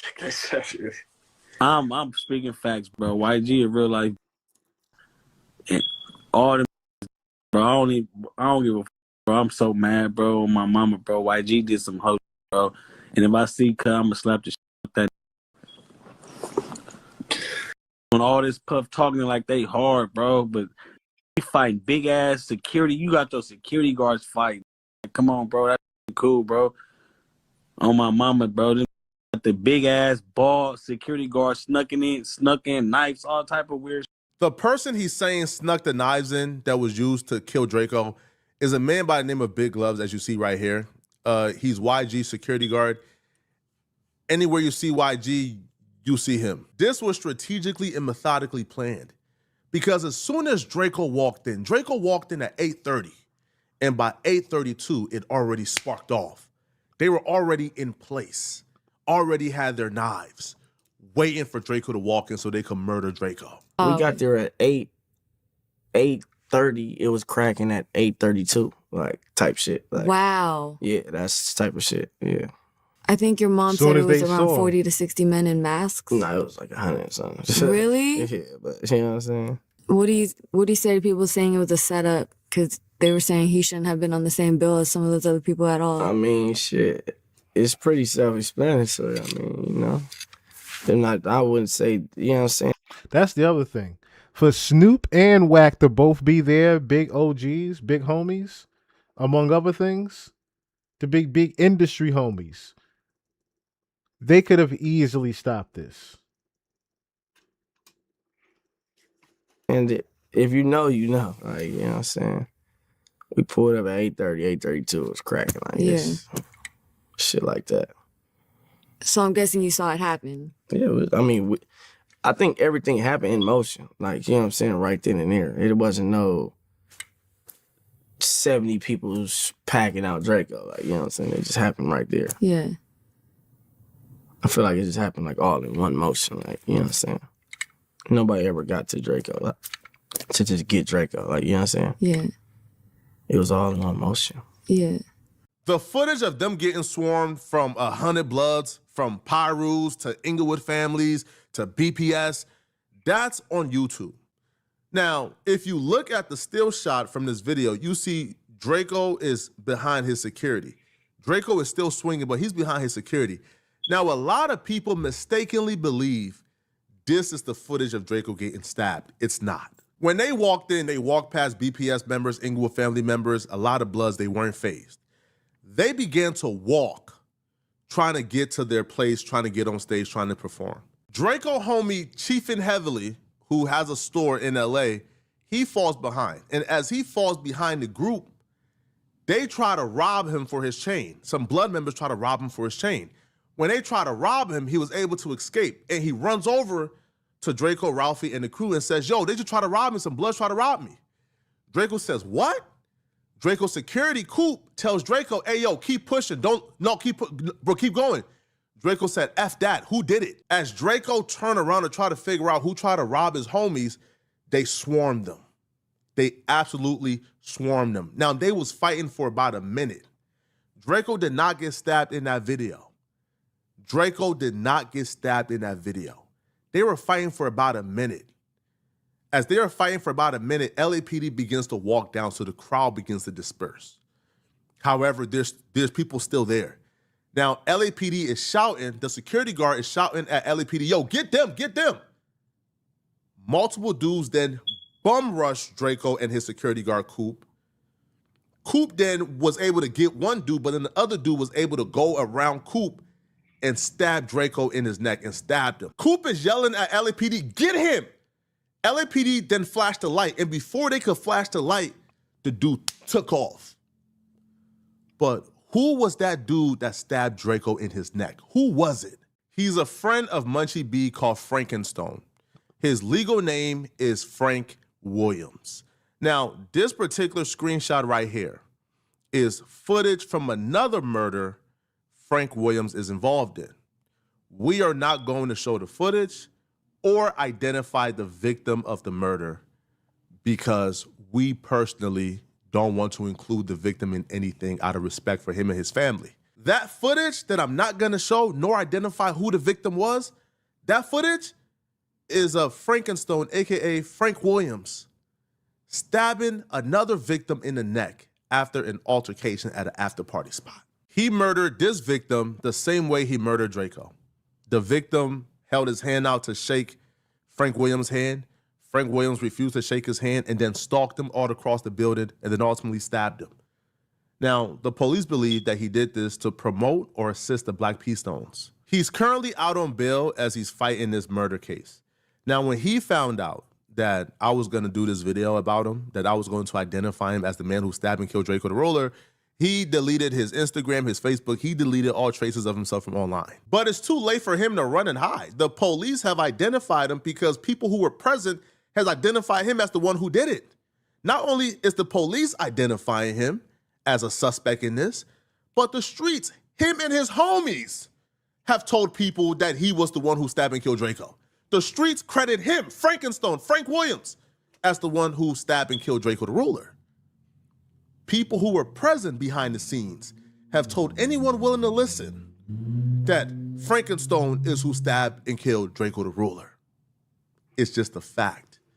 Now, the question here is, why would he stab and kill Drakeo the Ruler? What did he have to gain from it? Well, Frank Williams was really close friends with Red Bull, and he's really close friends with Munchie B. And as Munchie B stated, Drakeo the Ruler died because he got out of jail and began to diss Red Bull, who was right-hand man and really close with Frank Williams, a.k.a. Frankenstone. What y'all was saying when he was on record disrespecting my homie, rest in peace. He can't talk back, but you disrespecting him. You know what I'm saying? Long live Red Bull, man. Long live Red Bull. So, you know, and when he passed, I kicked him while he was down, literally. Hey, look, bro. Hey, people invite certain energy, you know what I'm saying? I don't feel bad for nobody over there except for his mama, bro. His mama lost his son because he wanted to entertain a little too much, man. Munchie B said he kicked Drakeo while he was down, literally. Motex, what's going on? Not big industry homies, more like industry 304s. Why does it take 100 gang members to fight one rapper? Because you want to mask it in, you want to mask the murder in a brawl. I'll give you the quickest example of that. Get your hand out my pocket. All of a sudden, Malcolm X is getting shot by what would appear to be his own people. Right? You set up a situation where you don't necessarily know who's doing what or how things are happening. So the investigation now takes a little bit longer to have because you're looking at it like, oh, it's just a gang killing. That's the mask of it. The 100 niggas jumping Drakeo is the mask of what is at the core of why he got killed. Remember, this is also a setup. This isn't just a because they could have did this anywhere. But the fact that they had to do it ritualistically at this event, again, just confirms of who else was at play with this one. So it was definitely industry big homies because of where they had to have it happen at and how it was actually set up to where even the security was Blood himself and was like, yo, what's up, Blood? And sent Drakeo, said, nah, you can go that way. You go down that entrance. And when he gets to that entrance, he's getting set up with 100 Bloods already ready to set it off him already. At the event. Mind you, the event was damn near still about to go on had that not happened so loudly. You heard Whack 100 talking about some, yo, we waited for him an hour.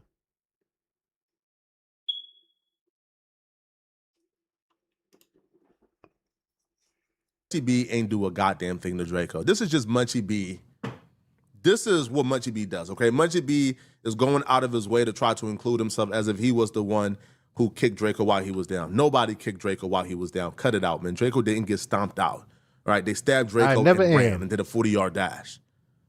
But this is Munchie B confirming that the reason why Drakeo got stabbed and killed is because he disrespected Red Bull, which is, by the way, Frankenstone's right-hand man and close friend, and which is why Munchie B and Frankenstone are still really close. According to Munchie B, he passes the bottle to Frankenstone on a daily basis. Now, to add more incriminating and self-snitching, right, after Drakeo passed away, a Black P Stone member, right, from the Baby Stone Gorillas, P4, he came out, right, and said they did what they did, and Drakeo and them did what they did, essentially claiming that the Black P Stones is who killed Drakeo. Frankenstone did it. Thoughts on that, man? Like Drakeo and everything. Yeah, shit. You know, it is what it is. J-Side did what J-Side did, and you know they did what they did. So yeah, yeah. Yeah. You try to stay out the politics like now more that your like music starting to go in like a better direction. I ain't staying out the politics, but you know what I'm saying? They know what's up with me. He even took to his Instagram story to further claim the body for BPS and celebrate the death of Drakeo the Ruler. This is him literally celebrating, got the smirk and the demon emoji.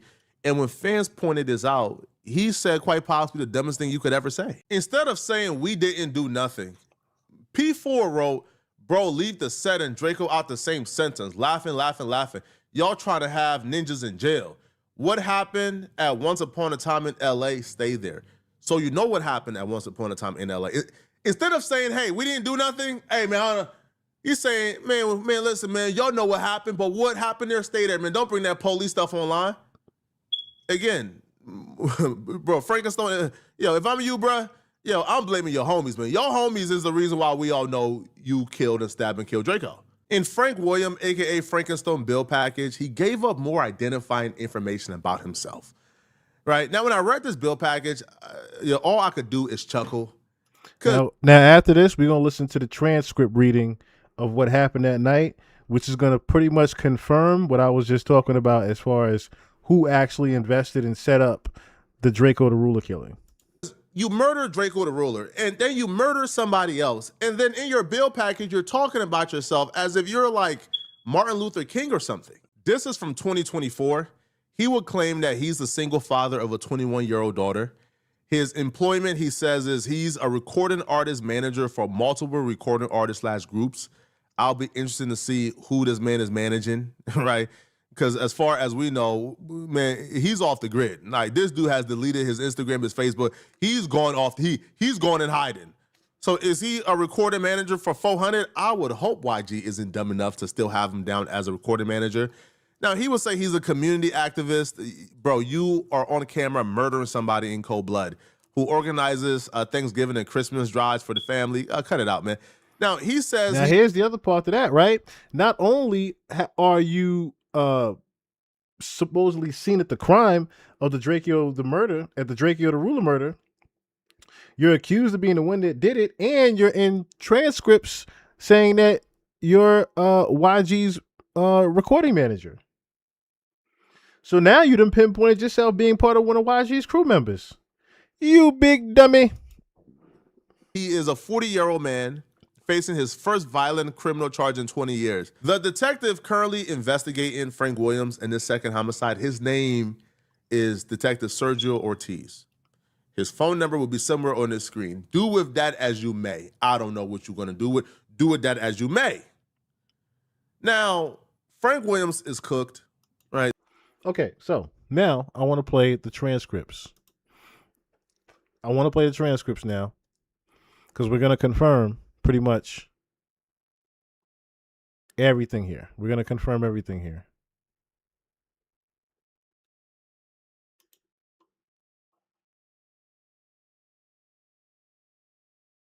This is what's going to confirm everything. Detained as cops execute search warrant over Drakeo the Ruler.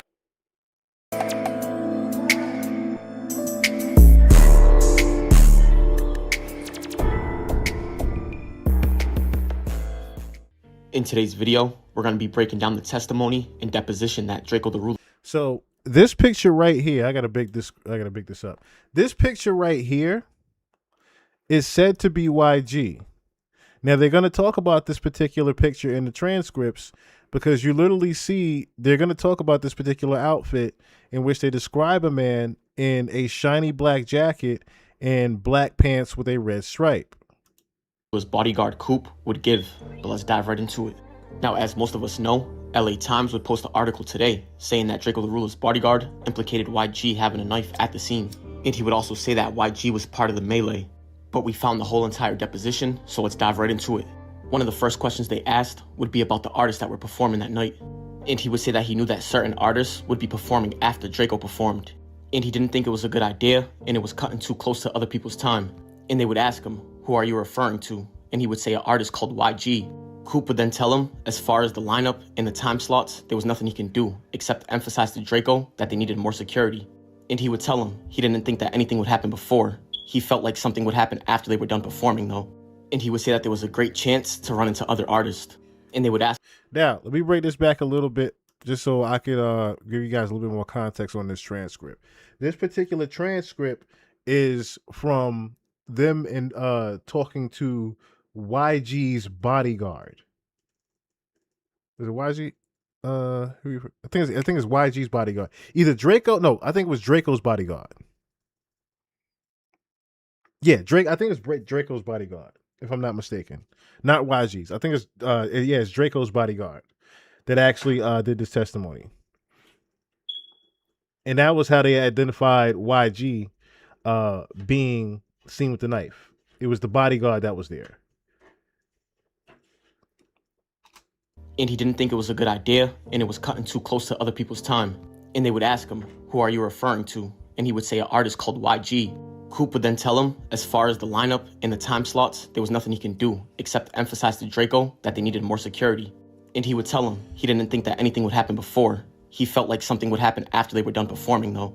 And he would say that there was a great chance to run into other artists.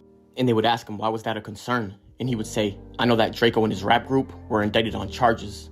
And as far as I know, it was for murdering one of the artist's friends back in the day. And they would ask him, did that situation with one of YG's friends lead to a feud or beef between Draco and YG? And he would answer, I'm sure there may have been other things, but as far as I know, yes. And they would ask him, was this widely and publicly known? And he would answer, yes. They then asked him what he meant by it being publicly known. And he responded, even to this day when I have certain artists I go to clubs with, or that are booked for a club that are friends with Draco, the club would call him and say, I also have YG who has a table for the night. Are you sure you still want to come? They would then ask him, leading up to the festival, you said you did a lot of research and like, why would you specifically ask about YG being there? You see what I'm saying? Why would the Fed? Why would they? Not the Fed. Why would the bookie now have to be questioned about YG of all people? due diligence. Did you encounter any public information about the feud between YG and Draco, or the people associated with both camps? And he would answer and say that one night, him and Draco were leaving the studio, and YG was walking into the studio. YG then walked up to Draco and asked what's up with all that internet stuff. He would then say that he had to defuse that situation.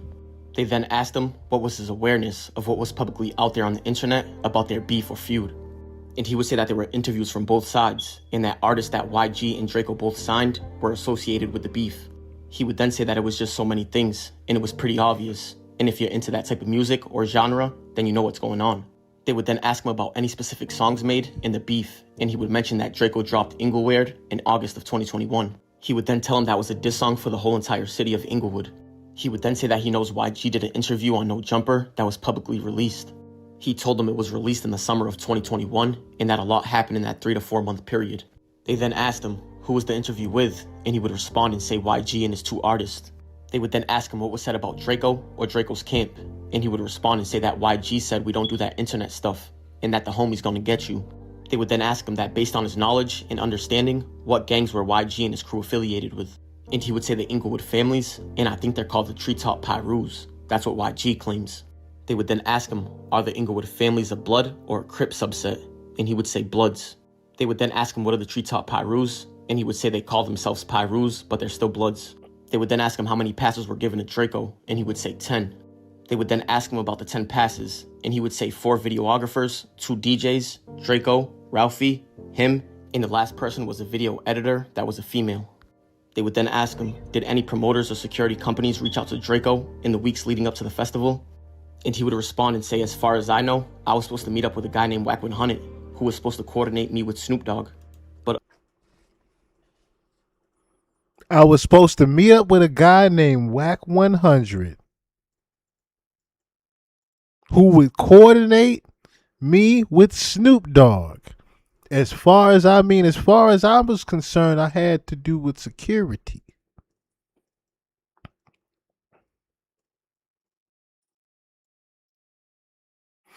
So again, this literally confirms from the guard himself. Wack 100 was the one who pretty much allegedly helped arrange this entire setup.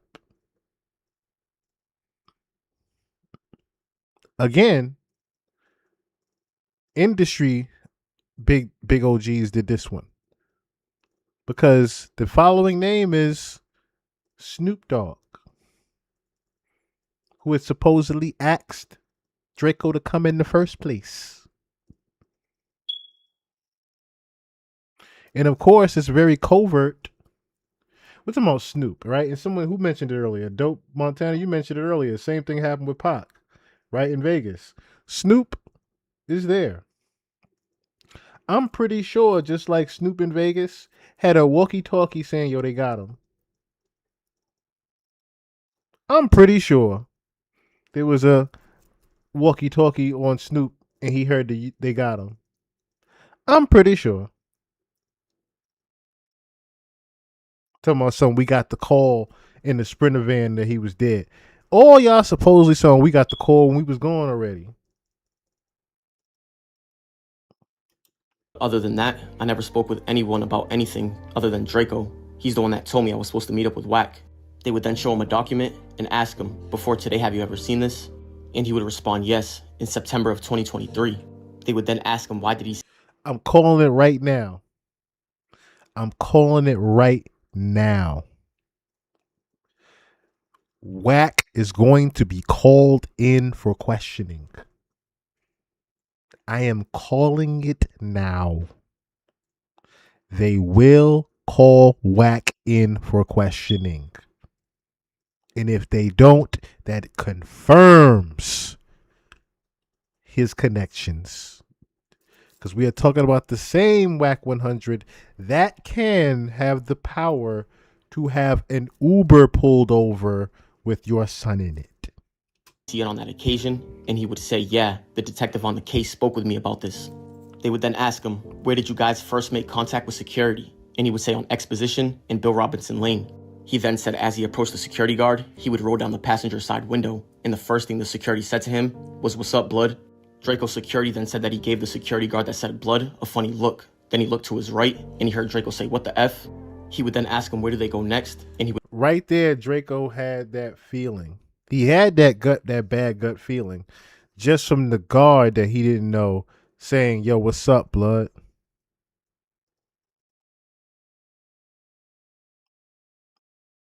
Draco wasn't no blood. That's the other part to that. Draco's not a blood. Draco's not a blood. So for the guard to be like, yo, what's up, blood? The guard was already in on it too. Would point to the next checkpoint. They would then ask him to explain for the record what what's up, blood meant. And he would say that he felt like it was some sort of intimidation factor because everybody knew the car that Draco drove, and he was in all Draco's videos. And don't forget they drove there in Draco's Rolls Royce Dawn. But he would say before they reached the checkpoint, there were a bunch of cars in front of them. And he would say in hindsight, he knew the guys that were directly in front of them. And he would say that he found out that was YG's camp. And he would say that this is all speculation, but he felt like it was an intimidation factor by them saying, what's up, blood? Like you're walking into blood territory. They would then ask him, when you guys entered the grounds of Exposition Park, at that point, what happened next? And he would say that he saw a group in front of them. They were going through the checkpoint, but they're just talking. And he would say that in comparison to the security at Rolling Loud, he would notice that at this concert, there was no dogs going around the car and nobody got out the vehicle to be searched. And he would say that he was watching the group in front of them and he would notice that nobody was taking out the vehicle to be searched. He would tell him it was about 2 to 3 vehicles in that group and they went past the checkpoint. But when they pulled up next to be searched, they would ask him to get out the vehicle and they would pat his pockets. But he was the only one taken out, and after that, they would allow them to go through. They would then ask him, did there come a time when you saw them cars park and the people exit? And he would respond and say yes, he saw about 10 to 12 people get out the Astro van. But he would say that he didn't see how many got out the other 2 vehicles.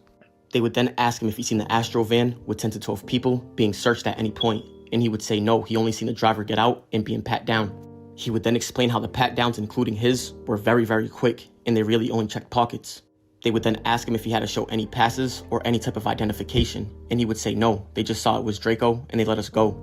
They would then ask him what the 10 to 12 people were wearing, and he would say a lot of red shirts, red jackets, red ski masks, red gloves, red shoes, just everything. And he would tell them they weren't only just wearing red, they were throwing up gang signs with their hands. And he would notice that they were throwing up the B. And he would explain that they were all taking pictures and that there was a cameraman that was standing behind the cars, just taking pictures. And he would say he was watching his surroundings because he knew everybody knew Draco's vehicle. They would then ask him, when he observed the individuals in the van, was it his understanding that that was YG's crew? And he would respond and say yes. They would ask him, entourage or group? And he would say, yes, I saw YG. He was in front of everybody taking a picture, as if the group was standing behind him and he was singled out in the front. They then asked him what was YG wearing, and he would tell them a black ski mask, black shiny jacket, black pants with a red stripe going down the side, and black shiny shoes. They would then ask, so the other guys were wearing red, correct? And he would say yes. And as you can see right here, which would be the video of the situation, you can see the clothes that he's describing. But we're going to dive into that in a little bit. He would then tell him that eventually they parked their vehicles and everybody would gather around. And as they were walking to the gate, Draco turned around to go put something in his vehicle. He would tell him that he forgot what it was, but he believes that it was a bag. I'm telling you. Listen, first of all, my name on the card. I don't necessarily know how much y'all paying me to come here. Number two, y'all talking about something y'all might not have room for me on this lot. I barely got in the room to perform. The security just said, "What's up, blood?" It's 1,000 niggas that are blood here. It's about 4 of them with 4 of them worth of people that don't like me. There's people following me. People got snuck in with weapons. I had to get checked. This whole thing says, you know what? Maybe I should go home. This whole scenario, I'm talking about this whole 10 to 15 minutes of contemplation should have been enough to say, I should go home. I'm going back to the hotel, calling up a hole, get some head, watch this show from the TV. No. There is enough reason for me to go home. Okay? I have enough signs in the world to say I should be going the other direction. The Reaper is standing there with his arms open and I am walking towards it. Fuck you. I'm going the other way. And he would say that as they were walking to the vehicle, he would notice that the 400 camp was walking towards them. But he would say that Chief and Heavily also went back to his own vehicle to put something inside of it. But he would say that him and Draco and Chief and Heavily went different ways. He went with Draco, and then Chief and Heavily went a separate way. But as the group regathered, Chief and Heavily would tell him that there was an attempted robbery on his chain. And he would say that after that, Draco said, "What the F? Hell no," and immediately ran back towards the pink lot. Draco's security said that he tried to grab him by his shirt collar, but wasn't able to get him. They would then ask him if he followed Draco to the pink lot. And he would say, "Yes, I immediately tried to grab him." They would then ask him, "Then what happened? Did an altercation ensue?" He would then tell him yeah, but he still wanted to do his job by protecting Draco, and that he didn't want to grab him and fight with him, knowing that all the people were coming towards them. He would then say that the brawl broke out, and he would hit the first person. Homie was trying to tell him, like, yo, they coming right now to whip your ass. You need to get yourself in check. Right, that's enough. You ain't mentioned Snoop. You ain't mentioned Whack. Nothing. Because that's the other part. But see, here's the thing to that, right? Why do I have to mention that? Why do I have to mention I'm here for such and such? I'm expecting them people, especially a Snoop, to be in his own dressing room. And then I'll go catch up with him later. Where is Whack? Where is the guy that I am supposed to be meeting? Why am I now already about to get my ass whipped and I just walked into this bitch 45 seconds ago? Where is Whack 100? And why is he not here to assist this situation? Why am I being chased already and I just walked in here? I'm being chased the moment I stepped out of my Rolls Royce. Where the fuck is Whack 100, the person that said they were here to assure me nothing was going to happen? Something has happened to me within the first 30 to 45 seconds of me stepping out of my fucking car. Where is Whack 100? Coming towards them. And he would tell him that he also brought a knife in that night, but it was inside of Draco's Rolls Royce. They would then ask him how many people were they fighting, and he would say 20 to 25 people minimum. And they would ask him if he recognized anybody in that group of 25. And he would respond and say, "I only recognize one, YG." And they would ask him, so he was directly involved in the fight? And he would say yes, front and center. He would then say how Draco was standing by his side when he was fighting YG and YG's bodyguard. Now, here's the other key part to why I keep saying motherfucking Whack 100. Did Whack not fucking say YG was one of his goddamn artists that was there? So again, if you were saying literally out of your own mouth, you was waiting with Game, Snoop, YG, and everybody else that you were managing that night, and you were waiting on Draco. If you were supposedly waiting on them with everybody, how the fuck was YG in this fight and you had no clue of it? Tell me that, Whack. How were you waiting with YG and Snoop and everybody if YG was in the midst of this shit and you supposedly had no fucking idea what was going on? but you were there to assure Draco was going to be safe. Supposedly he was under you and Snoop's wing that night, but y'all had no idea that YG and him was brawling. Yeah, right. And he would say that YG produced a knife from his left hand. He would then say that when he seen that, he backed up and Draco was standing by his side the whole time. He would then say that more people began swarming and they would attempt to fight off while backing up. They would then ask him, so you witnessed YG, who you recognized produced a knife from his sleeve, correct? And he would respond and say yes.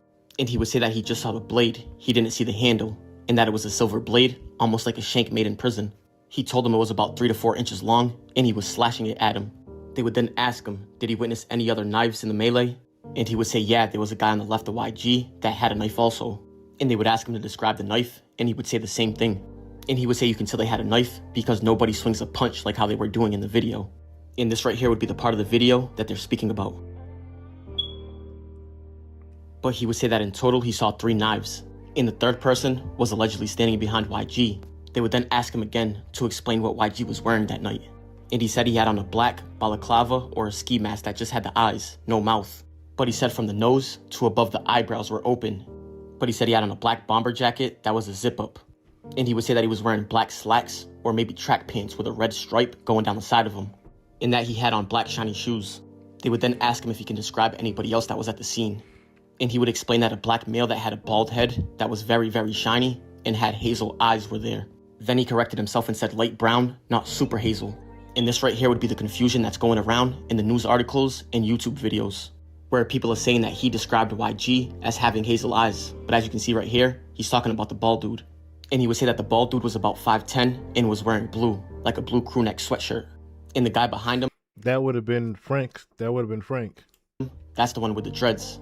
And they're allegedly talking about Big CK Chief in this. And he would say that he was around the same height as YG, and YG is about 6'1" or 6'2". And they would ask him, if YG had on a ski mask, how did you recognize it was him? And he would say that he met him a lot. And he would say, I'm not calling him my friend, but let's just say you see somebody a lot, and they put a mask on and walk up to you. You see their feet, and you know it's them. You know. They would then ask him, so you're familiar with his body type, height, size, and demeanor? And he would answer yes to all of them. They would then ask him, so you described 3 men, they all had knives. One was YG, and 2 other people that were with him. What happens next in the melee? He would then say that they were yelling out, oh, this is Draco, this is Mr. Get Dough, this is Mr. Mosley. He would then say that they kept taunting him and saying, what do you want to do? And he would say he also heard people yelling out Su Whoop and Blood. And they would ask him what Su Whoop or Whoop meant. And he would say that it was a call that the Bloods did to gather up. They would then ask Coop, so they were yelling out, what's up, Blood to Draco, right? And he would respond and say, yeah, they were also beating on their chest. He would then tell him that there's another gang called BPS, or the Gorilla Stones, and they do that a lot. They'll beat on their chest and yell out Su Whoop. And he would tell him that the Baby Stone Gorillas is another group that Draco's beefing with. They would then ask, who are the Gorilla Stones? Is that a blood gang? And he would answer, yeah, from that area as well. They would then ask him, near Exposition Park, and he would respond and say correct. They would then ask him, who was Draco beefing with that was related to the gang or group? And he would say, I don't know their names, but it's the artists of the group. They call themselves the Baby Stone Gorillas. What's your thoughts on that, man? Like, Draco and everything. It is what it is. J-Side did what J-Side did, and they did what they did. So. They would then ask him if there was a rapper representing that gang in any way, and Draco was beefing with them, and he would answer yes. And they would ask him, are they affiliated with YG in a gang sense? And he would respond and say yes. They would then ask him to explain what he witnessed when Draco was stabbed, and he would tell him that he did not witness the Draco stabbing. And he would say he didn't see him actually get stabbed, but once police came in and broke everything up, he was able to turn back to that direction and notice that Draco was holding his neck. He said he then ran up to Draco yelling his name, but Draco didn't respond. He would then say that he noticed that blood was coming out of Draco's neck, and he would take off his own scarf and try to wrap. Now, here's the thing with that. Notice how, again, it happened right after the brawl. It didn't happen during the brawl with YG. It happened after the brawl with YG. So pretty much it was like the smoke was almost about to clear, and then somebody walks up real quick and then walks off. Or runs off, I should say. That's how inside job that was. YG was only the setup brawl. That's why even in We Know the Truth, YG is literally telling y'all like, yo, I was involved, but I wasn't involved. You know what I'm saying? I was involved, but I wasn't the main person involved. I was just there to, you know what I'm saying, make sure it happened. He literally telling y'all that. Because that's exactly what was there to he was there to do. He was just there to make sure Draco was going to be caught off guard after the brawl. They were never there to kill him in the brawl. The guy that was supposed to kill him was supposed to kill him the way he got him, which was catching him off guard. You heard his man say it. You heard his fam say it. Wasn't nobody just gonna get to Draco. Even with the midst of him fighting all them hundred niggas, wasn't just nobody just gonna get to Draco. Draco up with it, in that he stood by Draco's side until the ambulance took him away. They would then ask him to walk them through the process when he got to the hospital. And he said when he first arrived, the first encounter that he had was all of Draco's friends, and they were apologizing to him. They would then ask him, why was Draco's friends apologizing? And he would say, they were trying to convince me that they didn't run, and that they were right there the whole time. He then said that he waited outside to get an answer if Draco made it or not. And unfortunately, Draco the Ruler didn't make it. But this deposition would be from a few years back. And last month, YG dropped a song called We Know the Truth, where he addresses the rumors and said he had nothing to do with it. And as we all know, 2 days ago, YG was detained and his property was searched in connection with the homicide of Draco the Ruler. But if YG can prove that he was not wearing them clothes that night, then it's safe to say that he's probably off the hook. But well, we already know he ain't off the hook. YG going to jail. And the crazy thing was, we were just talking about, yes, it was definitely a ritual killing, especially how they got him. It was definitely a ritual killing. And to have it be done at the event with Wack and Snoop being involved, yeah, it definitely a ritual killing. And like I said, for him to be a part of that trio of people that died with him, started with him, well, I should say started with Pop Smoke, then Dolph, and then him. Literally in that order. It was Pop Smoke, Dolph, and then him. Him and Dolph died a month apart. All signed to Empire. All signed to Empire, along with Mo 3. So it's to not to say that the industry didn't have anything to do with this, they did. They did. Definitely did. Definitely industry connections put this one together to get Draco out of here. Because like I said, the key reason why they had to get Draco out of here wasn't necessarily just because of his beefings with the Bloods. It was nothing to do with that.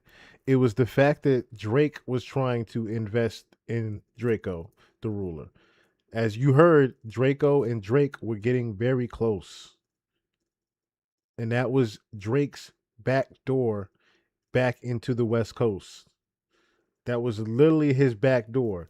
And because his campaign had started as far as him being devalued as an artist had started as well, like I said, one thing offset the other.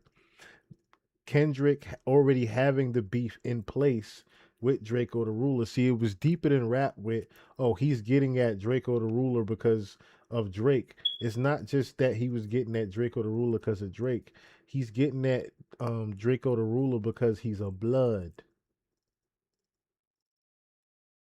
He is a blood. On top of, Drake needed Draco to be that avenue. So what does Kendrick do? Yeah, Kendrick's a genius, because what does he end up doing is taking Draco's flow and commercializing it. Because now I got the spotlight on me, right? Now I got the spotlight on me. So now I can take a Draco's flow and make it my own, because Draco the Ruler's not around anymore to defend that. You see how that goes? Because they've already invested in the biggest artist in the world being devalued, and me being now the biggest artist in the world over Drake, I'm gonna take Drakeo's style and use it for GNX, as well as I'm going to diss him. But what people don't know is I am also doing this out of respect for the Bloods, which one of the head of the Bloods that was supposedly there to assure Draco wasn't dead was Wack 100. And we all know Whack 100 is a known affiliate, not a known affiliate, not just known affiliate, but this is why I said that long string, and we need to know who that fifth part of that string was that would get all this shit in connection with each other. Was Whack. Whack has been on record notably saying that he rides for Kendrick. It's YG's artist, Game's artist, I should say manager, YG's manager, Game's manager, rides for Kendrick, rides for Kendrick's family. Someone Whack knows his family. Okay? His family is deeper than rap when it comes to Whack and Kendrick. Whack know his family.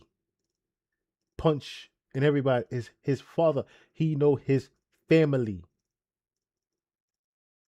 That's Kendrick's family damn near Whack 100, okay? There is no is Whack picking a side when it comes to Drake and Kendrick. You know what side he stands on. He stands on the side of the West with Kendrick. He does not stand on the side of Drake. So if there is a play to fuck up what Drake has going on, and the powers that be know that Whack can get it done, yo, Whack, we need you to set this up over here. Like, damn, why young blood have been dissing your whole. All right, man, all right. Then you got the families coming at him like, yo, this Draco dude got to go. So you got the elites saying that, yo, it's an incentive of you getting rid of him because we need Kendrick to come up.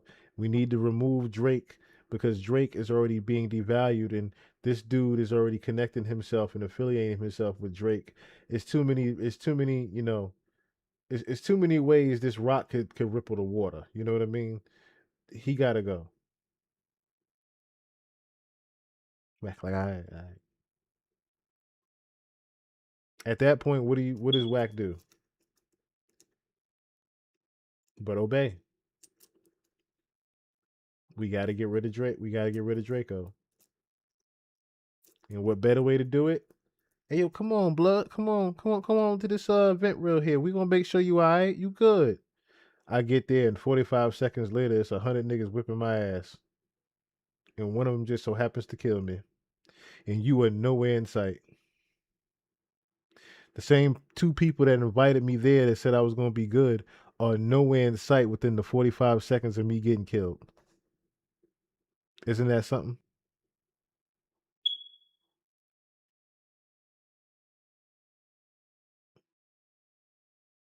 And that's why Drake was saying you gotta whisper my name, nigga. You gotta whisper my name. Don't make us pop out like Rolling Loud. It's not gonna be no Draco situation. We gonna have enough niggas with us. You see how many niggas Drake roll with. That ain't for no reason or no show. Drake roll with that type of entourage with him in them situations for a reason. You're not gonna get the one up on him from what we've seen in the past. You just not gonna get the one up on Drake.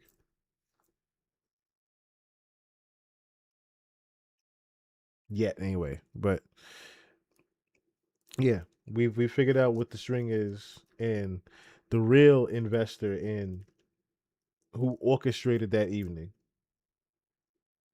that happened with Draco the Ruler. Because that was the main thing I needed to connect the dots with everybody was. Because I noticed nobody was connecting the dots with Kendrick and why he randomly dissed Draco the Ruler. Oh, he did it just to get back at Drake. No, it's deeper than that. It's way deeper than that. It's way deeper than that. Why Draco dissed him.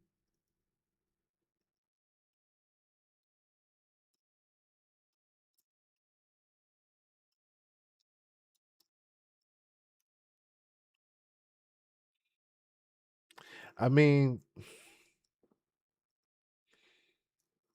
it's hard not to say it. It's hard not to say it. Yeah, ain't that something, right? How supposedly Drake took Triple X style, Kendrick then took Kendrick took Draco style. This is like I said, this whole the industry's crazy. I'm glad I didn't get signed. I'm glad I didn't get signed because all like I said, I would have been a story. I would have been a story because this industry shit is crazy, man. Like I said, that pipeline of connections right there that all led back to Whack 100. That's what I said. Don't be surprised. We know YG going to jail, and whoever Frank Williams is, he going to jail. But it's going to be a Rico in the 400s. Yes, and they both ended up dead. Triple X and Draco. Ain't that something? But YG's going to jail. Unfortunately, YG going to jail, and do not be surprised. Whack 100 either gets questioned about this or this gets slipped under the rug, and YG ends up having to take the fall for this whole thing. He got to be the new Big U. The crazy thing is, I thought about this and I was like, wonder if Big U has something to do with this. But then I was like, no, this one is too close to home.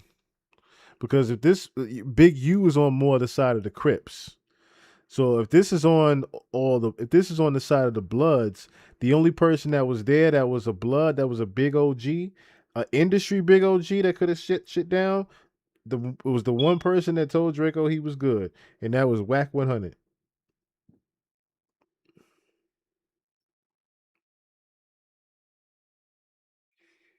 This was very enlightening. This particular this bit of information that we had to look at today. This was very enlightening today. This was a great one.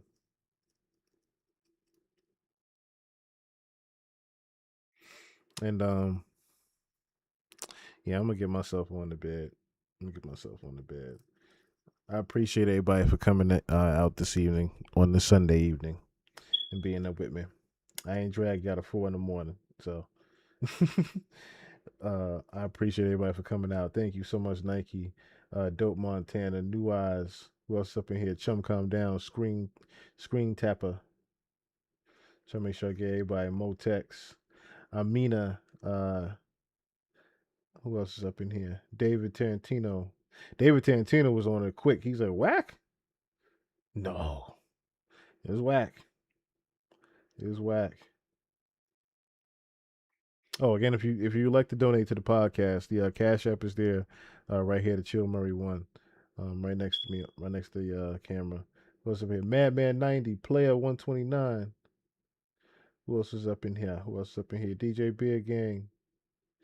What happened was Flash White, Mike 57754, and Icon Vonnie. I think y'all all for two. Oh, it gave me my whole chat from the beginning. I like that. Thank you. Before it didn't let me scroll up. But I thank y'all all for tuning in. Thank y'all so much. Yes, that name. Remember the name, Draco the Ruler. Long live, rest in peace, Draco the Ruler, y'all. For real, for real. Long live Draco the Ruler, man. So I guess let me do this real quick. Cause we're gonna leave on out of here. No GTA. What's good with the gaming? Oh, that's not stopping at all. That's not. We just getting started with that. We just getting started with that. Tomorrow night will be a rank stream. Chum, calm down. If you still in here, have your ass ready tomorrow. Have your ass ready tomorrow. Have your ass ready tomorrow. Chum, if you still in here, what rank are you, brother? Well, I'm doing this here. What rank are you, my brother? If not, I'll just I check it out when I get to when I turn my console. But Chum, have your ass ready tomorrow. Have your ass, even if I got to get on my other account, goddammit. Have your ass ready tomorrow. I got 2 accounts in Diamond. I got 2 accounts in Diamond, and I'm going for GM before the hood get here. And yeah, if y'all saw the last stream, Nike, I appreciate you tuning into that as well. New Eyes, I know you a Marvel Rival stream.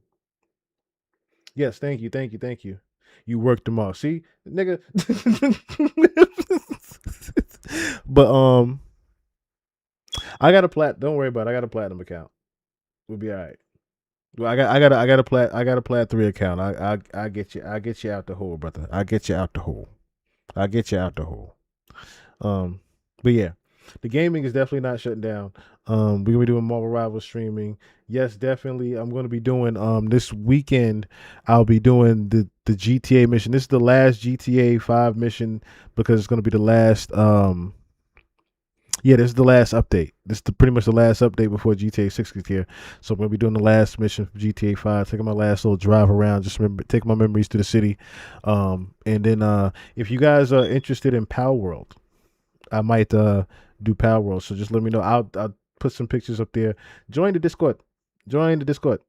I don't got the goddamn link right now. Wait a minute. I've had to do this. Yeah, join the Discord. Join the Discord, y'all. Join the Discord. Let me put this link in the chat here. Matter of fact, before I forget, copy link here. So yeah, everybody, make sure y'all join the Discord here, and we're gonna get up out of here. I love y'all. Thank y'all so much for tuning on in. As always, keep your third eye open and your head on the swivel. In fact, it's never motherfucking fiction. Until next time, peace. Look, I mean, this is a complicated legacy. I think it plays out. It will continue to be complicated. How that plays out. But I do think that this is a complicated legacy. I think it plays out. It will continue to be complicated. How that plays out. But I do think that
What you talking about? What you doing?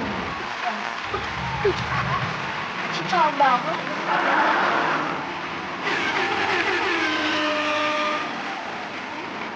You raggedy bitch.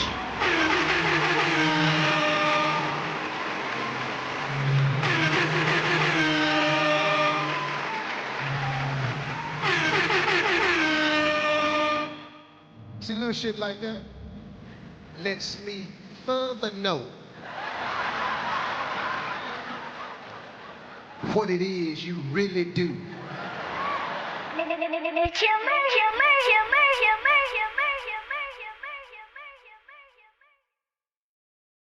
A bullshit?